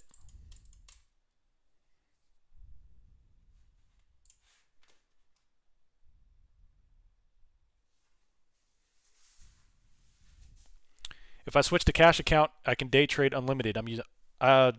I've never used Robinhood because I don't know if they're weird and they don't allow you to do some stuff. I know like they don't allow 0 DTs and after like 2 o'clock or something crap like that. I don't know. But if you switch to a cash account for like E-Trade, and you've got let's say you've got $1,000 in your account, you can trade as many times as you want during that day as long as you don't use your $1,000. So you could trade 10 $100 positions, close them and open them in the same day, or two $500 positions, whatever it is. So definitely switch to cash account, and then you could do it again the next day, and again the next day, and again the next day.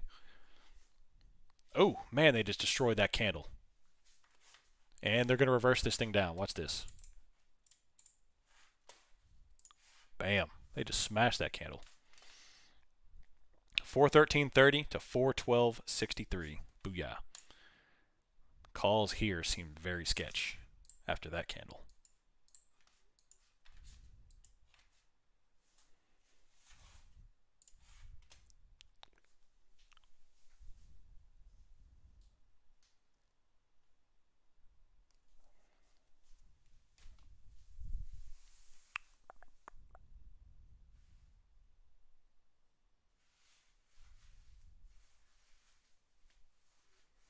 Robinhood only allows you 3-day trades even with a cash account. Yeah, I still don't know. I still don't understand how why people use Robinhood.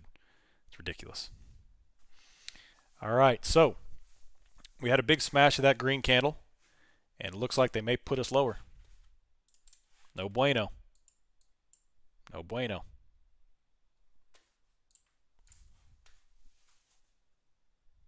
We got 41.26 as the next level.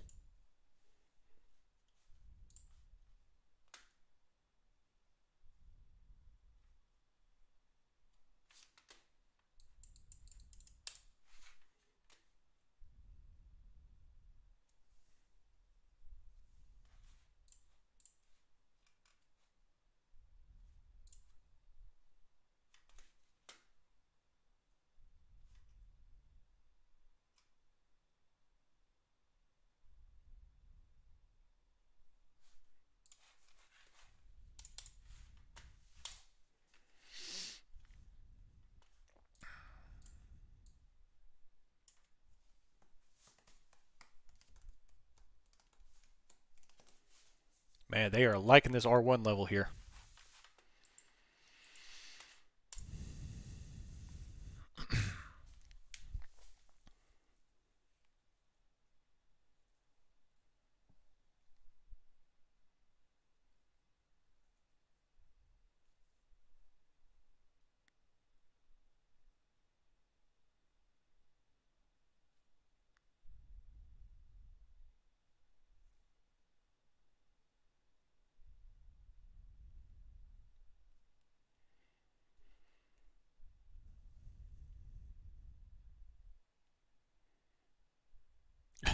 Jeez Louise. Kramer says we are in a bull market within a bear market. Dum, dum, dum, dum, dum, dum, dum. Crazy. All right, 413.08. We got less than $1 till we get to the day's highs. 41.40. Not trading this right now. So yeah, we're in a bear market within a bull market, within a bear market, within a bull market.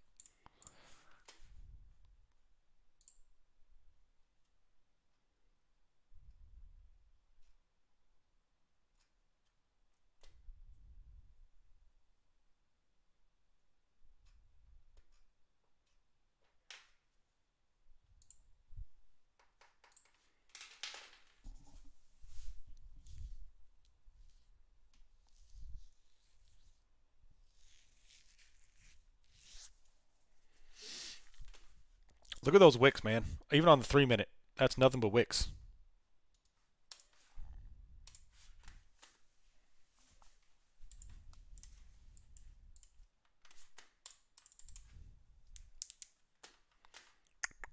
He watched too much of Inception, yeah. All right, another green candle. So the volatility on these candles is starting to increase here. Or we're going to have a breakout.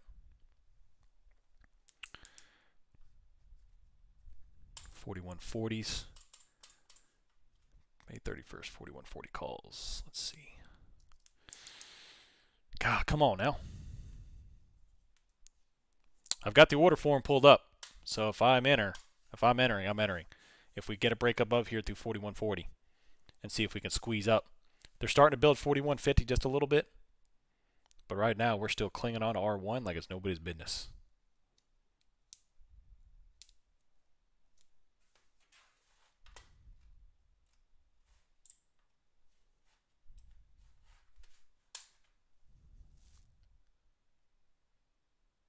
There's that move. There's that move. All right, we just took out this little micro high of 413.50. Let's see if we can go to the day's highs. Another wick down on that candle. They do not want to release this candle. Watch out for that 41.40.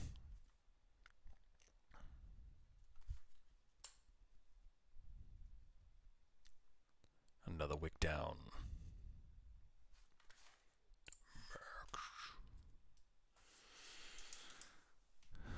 I was rocking some 80s music today too. I put on an 80s playlist on Spotify for my pre-market. I was jamming out.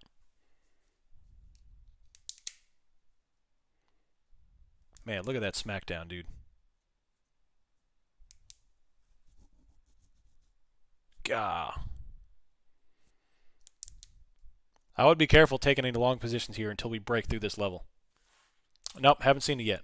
Had a very busy weekend. Speaking of which, I got a crap ton of DMs. I'll be getting to those in the next couple of days, day or two. Yeah, that's right, Trader Day. Yeah, we could talk about stocks too. Yeah, I mean, we talk about, I trade stocks.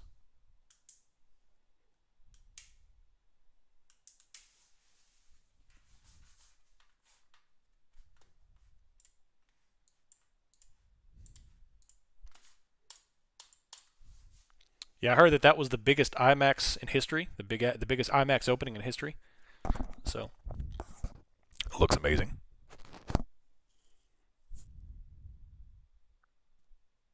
Can't wait to see it. Let's see if we can break out here. 41.50, 41.40s. Can't do it yet. VIX is still coming off here. What's everything else doing? XLF. I'm going to put an alarm here.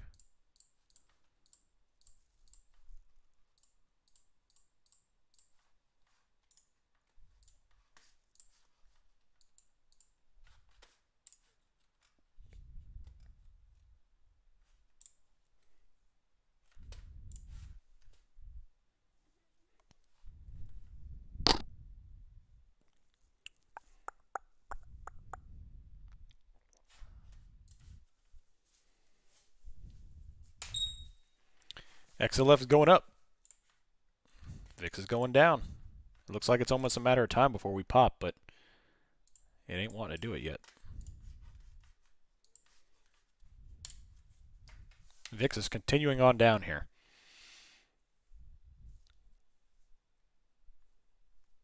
And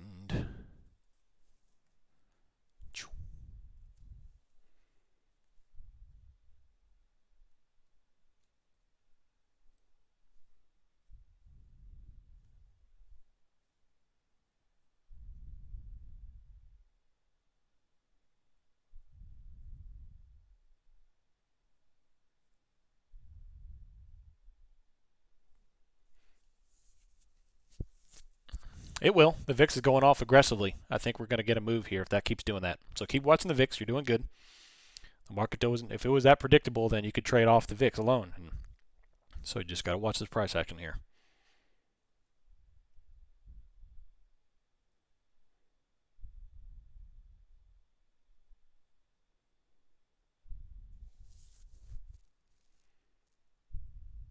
Down 53%. What should you do? Close it.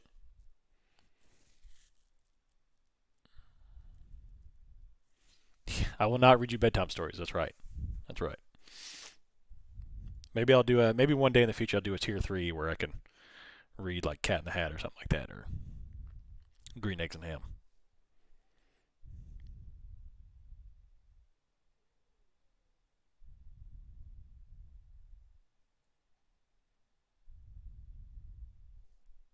Big rejection off that level again, and down we go. Can't break through it.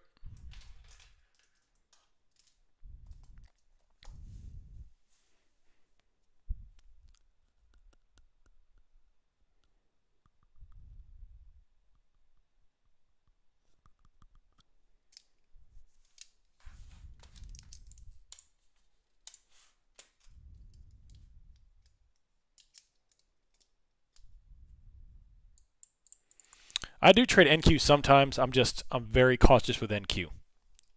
when I'm trading trends, so if I want to hold a futures trend, I'll do ES, and then I'll still scalp ES a lot. In fact, that's my main scalping vehicle for futures. But Nasdaq, I'll throw some in there. If I see tech really moving one way or the other, a conviction, I'll trade NQ. But I got to be very careful with NQ. Very careful. All right, big rejection coming down. Still can't get up to the day's highs. Maybe time to take a put here. They're starting to put on more at 41.50, but we'll see.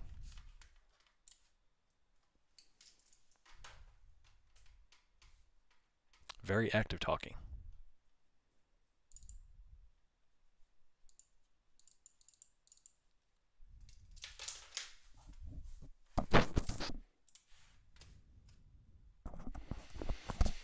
XLE's 89.61, big red candle. $1 rejection, killered. Bam.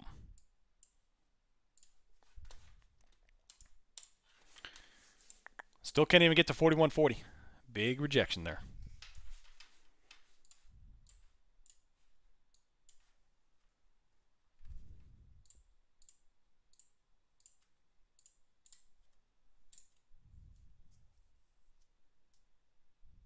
Man.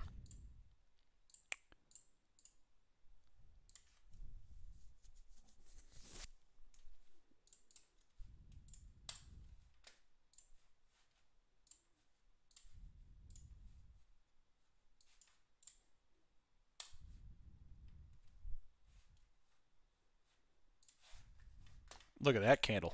Bam.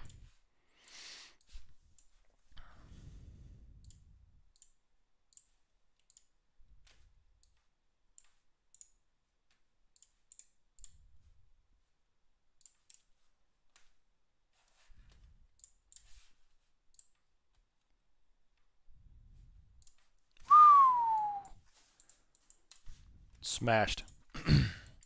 So hung out at 41.40, couldn't break it, and now they're selling it off. Bam.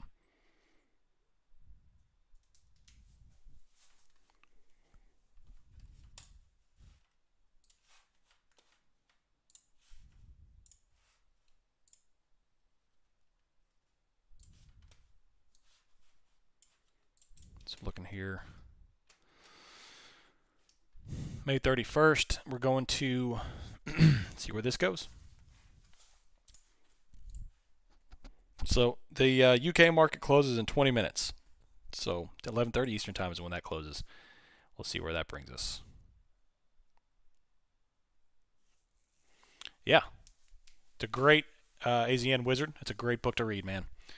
The volume price analysis. It'll open your eyes on how the price action and the volume really show you what's going on. Because the longer you do this in trading, the more crap you start to take off your charts. When I first started, even as close as like 5 years ago, I mean, my chart looked like a freaking like first grader took a crayon and wrote all over it. I'm talking, I had like 6 EMAs on it. I had all these different lines. I had Fibonacci up there. I had everything. CCI, RSI. And the longer you do this, the more crap you take off. So now, like, I've whittled away everything. I've taken everything off because I focus so much on price action and volume. And then I'll throw in the 3 EMAs I actually enjoy, and that's it. You know, that's all you need. Nice steepler of 4%. Nicely done.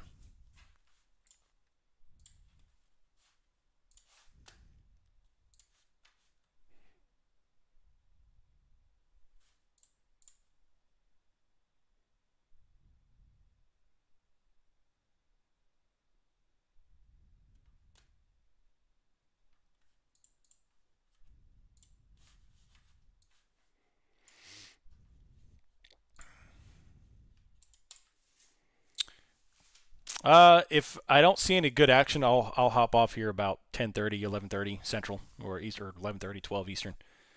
But yeah. If it's really good action, I'll stay on here all day. I mean, a couple of weeks ago, I was on here all day long, and we made a killing. So yeah. So if you are on Patreon, go ahead and cancel your Patreon membership, and then switch over to the website. Sign up on the website.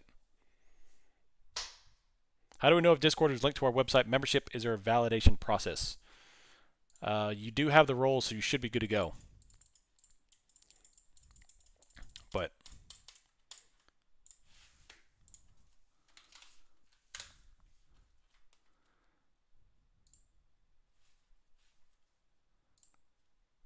and we're gonna make this more user friendly too. This is our first go with this website, so I appreciate y'all dealing with us and our tech skills, but we'll make it more user friendly here coming up. So yeah, you want to go to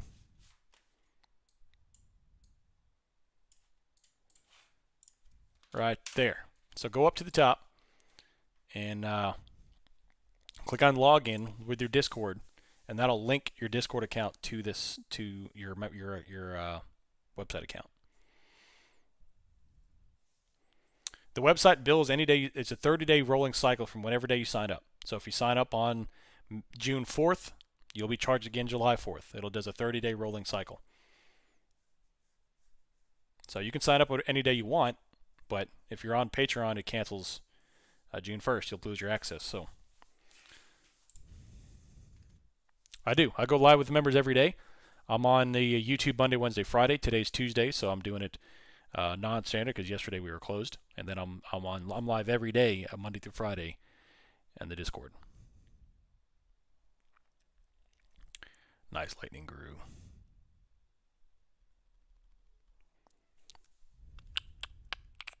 Yeah, the book I was talking about is The Complete Guide to Volume Price Analysis by Anna Coling. Fantastic book.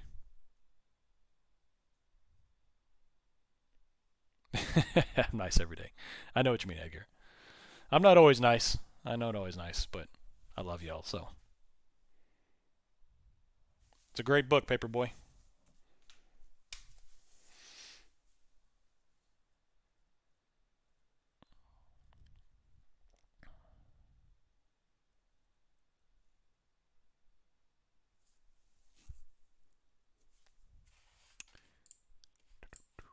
Yeah, you're good to go. So. By whom? I like it. Nice grammar. By whom? I took a play this morning, but nothing at the moment. Retirement. Nothing at the moment. I don't really like this action, so I'm just kind of hanging out.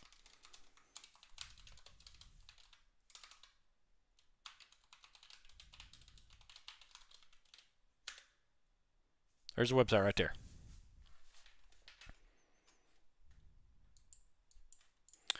ES symbol on Bookmap is ESM22.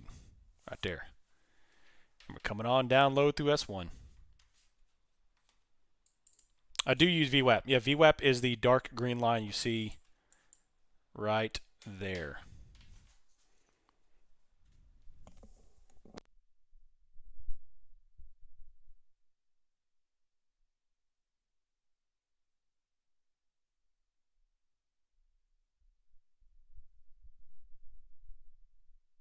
And that's a big old rejection. Coming on down. No, I'm not. I don't take weekly spreads when the VIX is this high. It's a recipe for disaster. Especially with the crap coming up we have in June. Especially with QT starting tomorrow. I'm not touching weekly spreads. No thanks.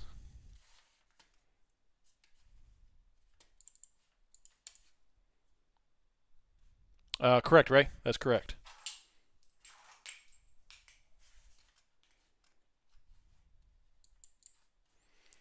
Do you have any childhood friends you grew up with that wanted to learn trading from you? Yeah, absolutely. Absolutely. I've had a lot of people reach out to ask me for help, and I've tried to help them. Unfortunately, not all of them stick because, they take a loss and they get discouraged. Just like anyone else, it's hard. So, a few of them stick around. But if you want to be successful at this, you have to stick at it. You got to learn and grind, and there's no easy pass. There's no multi-pass to be successful at this.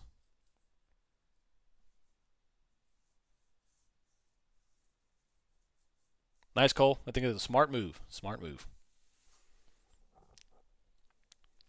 So, and just a form of strategy, I'm going to delete the demand zone just temporarily. So if I were you, in between these lines, scalp and nothing else. Once we break outside those lines, you play a little bit longer. I would scalp play. You can hold it a little longer, maybe hold level to level, and then be careful because we may not bounce off these levels, but play calls on a breach, play puts on a breach down, scalp in between. Do not look for 30 percenters in between these lines. I promise you, if you're looking for 30 percenters, if you're looking for this to move all the way down in a nice clean fashion, you're going to start taking losses.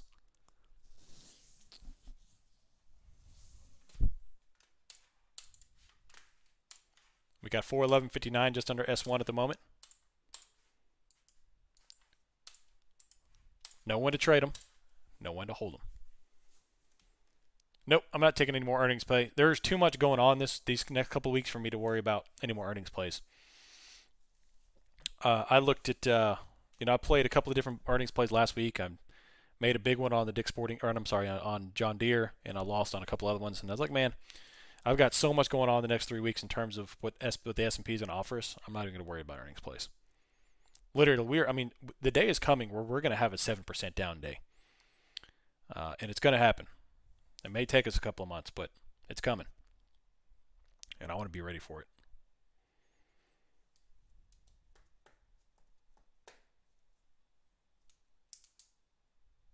What's a considerable amount for a scalp via position sizing? When I'm scalping, I'm using, I don't know, maybe 2 to 3% on a scalp.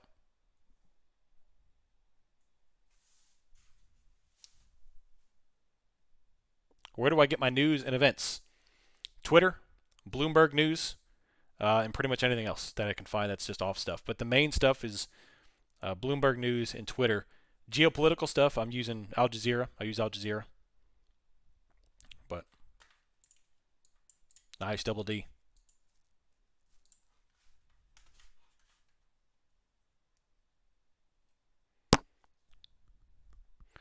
If we're expecting a real bear to come in, do we purchase outside the money puts and wait for it to turn green? The time will come when I will do that. However, I'm waiting for the next week or so to play out. Because we do have OPEX coming up at a very substantial OPEX. We do have the JPM collar is positioned at 43.40. Last time the collar rolled, we closed right at the collar, which was approximately 45 and change. So the collar this year is 43.40. This quarter, it's 43.40. So if we do decide to rally into OPEX and pin the collar, then we still have another 200 points above us. So I don't want to be taking any 60-day puts right here just for us to rally for 200 points and destroy those puts. Now, the whole purpose of taking 60-day puts is to build in some being incorrect. So I don't mind if I take some long-dated puts and the market goes up another 50, 60 points. That's fine.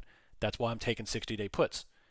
But I don't want it to rally 200, 250 points because that'll completely destroy the position.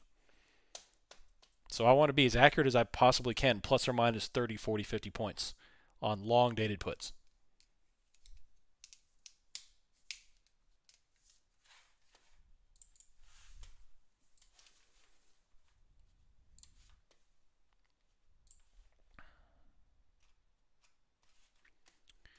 So yeah.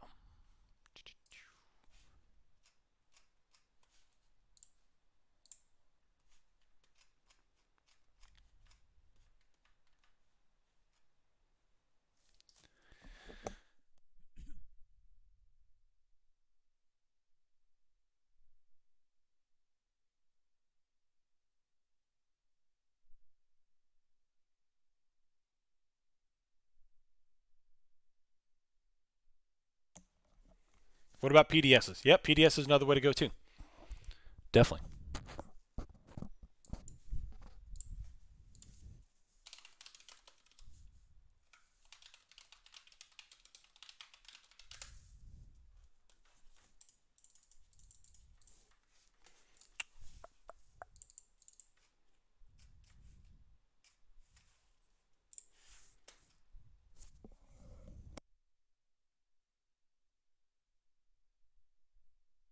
Yeah, Peter. I use them. Yeah, Peter. I use them because obviously they don't have the political bias leanings that drives me freaking nuts. And they're good at reporting geopolitical stuff in that environment, especially in the Russia, Middle Eastern environment. They're great at that stuff. So,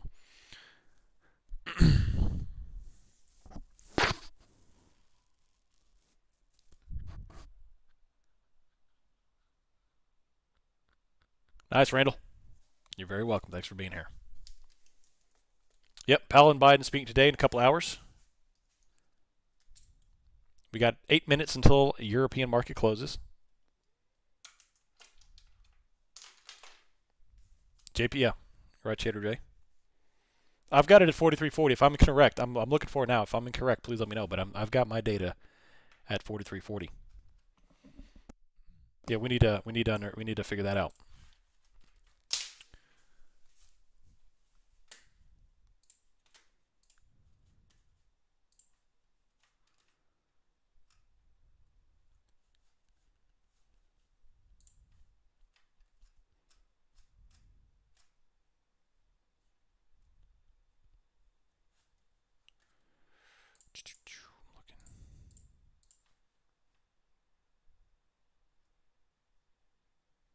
Did they move it?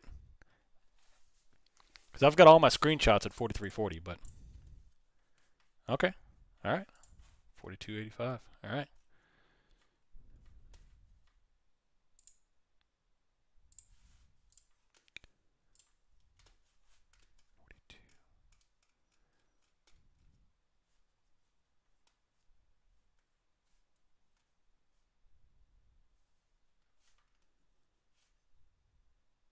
No, those are the puts.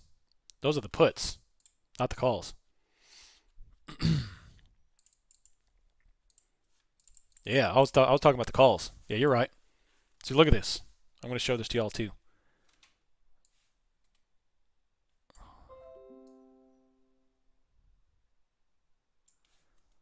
So look at the June 30th, and look at the open interest on these jabronis. Bam.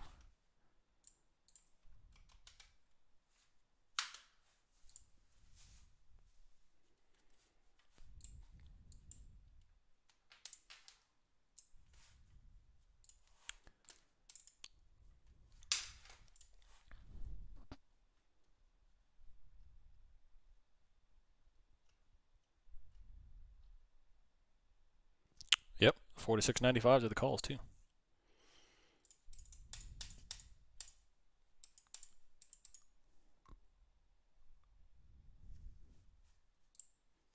Yep, I got that as well. Yeah, I just saw that. So where did I get 43.40 from? I got screenshots all over the place from 43.40. Maybe they shifted it. I don't know.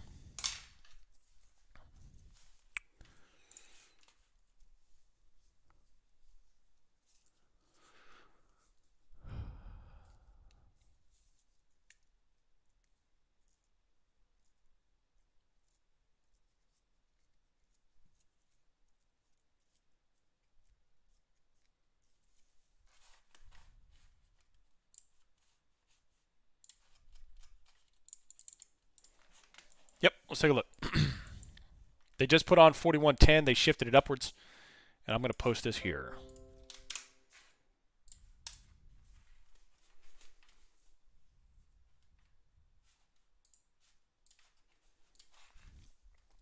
All right, so 46.95. Yep, I got 43 open interest, 43,000 as well. But we ain't going to 46.95. That just ain't happening. That is not happening. So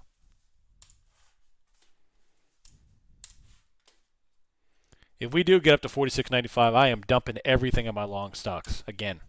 Well, I want to do it again. I didn't do it the first time, but I'm going to unload everything.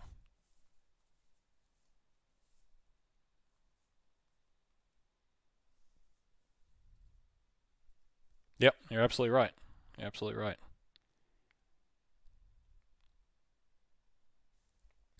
Speaking of,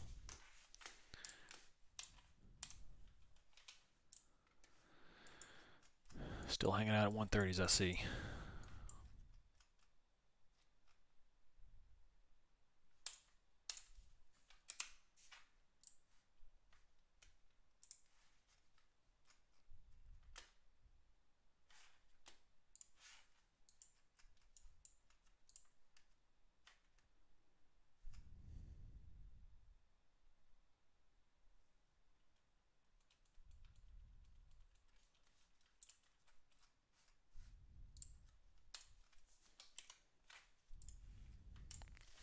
If we hold 41 today, I do think we could see some green tomorrow. Just because that 4100 level is such a huge level. If the bears can't close it out, we could have some green tomorrow.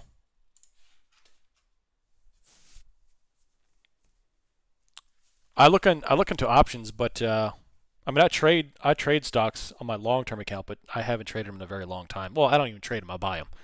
So rarely do I sell a long-term position in stocks. But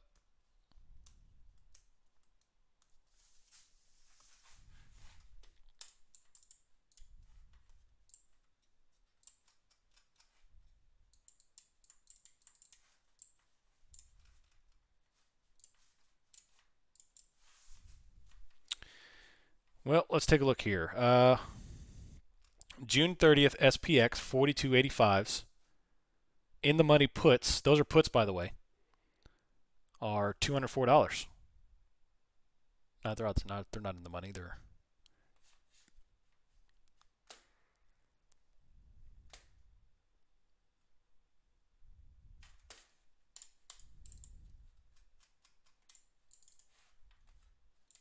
no those what I just posted there are puts. That's the right side of the chain.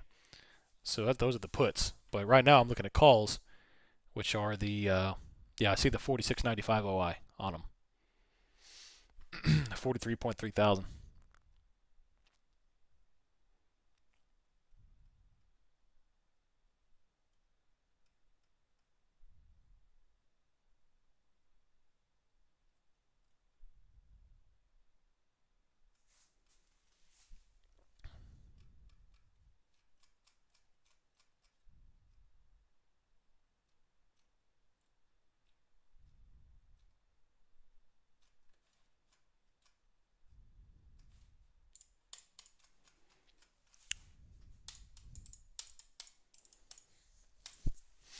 For 11.98.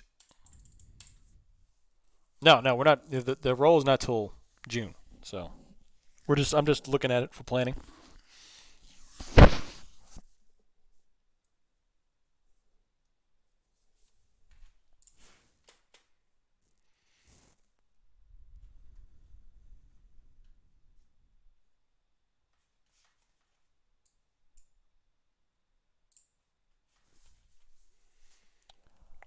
Going to 405 on Thursday and 400 on Friday. Nice. It's a big move. I was about to YOLO. No, don't do that. Don't do that.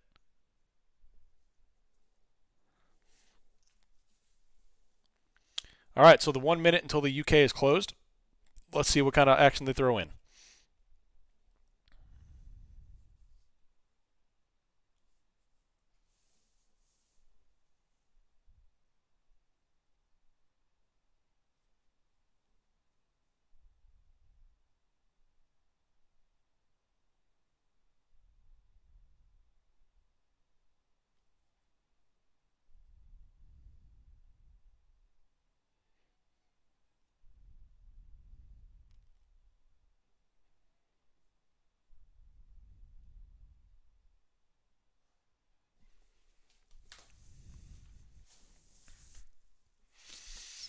All right, another little drop down here.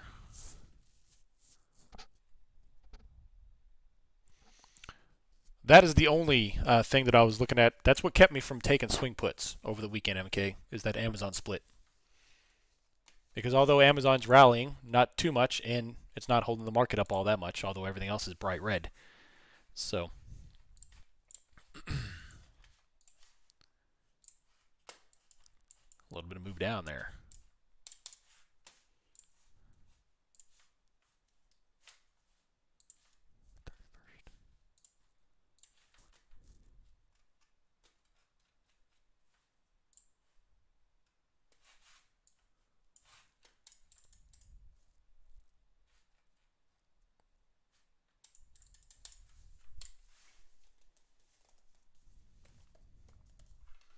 I do, Chef.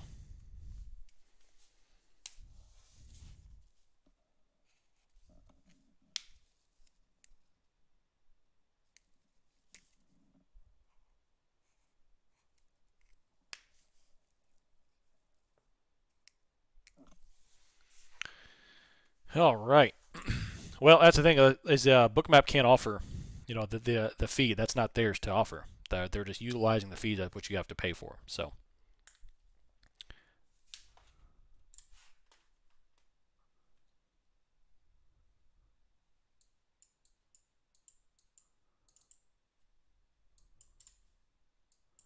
nice, Ray. Let me know if you need any help. So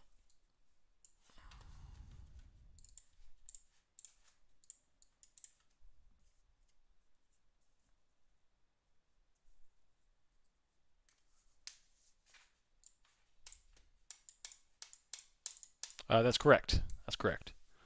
You got to buy the feed and the package.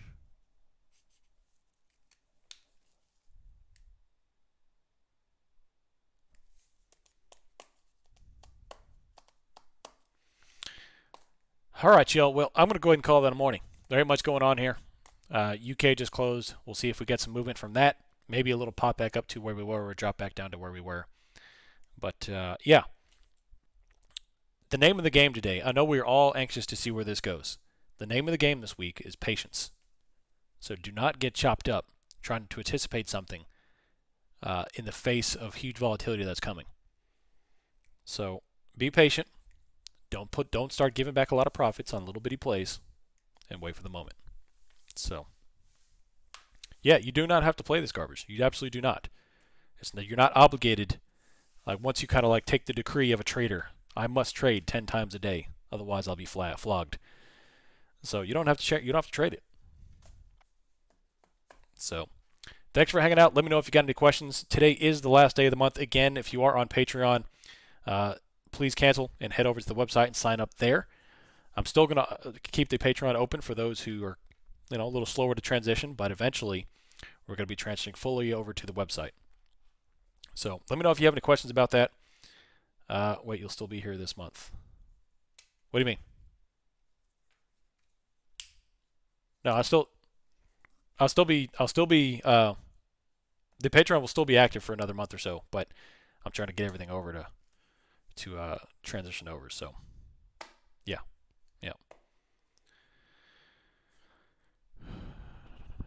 Yes, correct. If you sign up today, it'll be for June. Correct. So, DM me with any questions. Let me know if you have any questions about the website or the plays or the market itself. But patience is the name of the game this week. I'll see you all this afternoon in the Discord for another stream. Hopefully, we'll get a little action, especially with Jay Powell and Biden going to be talking publicly about the economy. So I'm looking forward for that. I'll see you all tomorrow on YouTube again, 2 days in a row. Hallelujah. And then in the Discord this afternoon. Until then, I'm out. See you.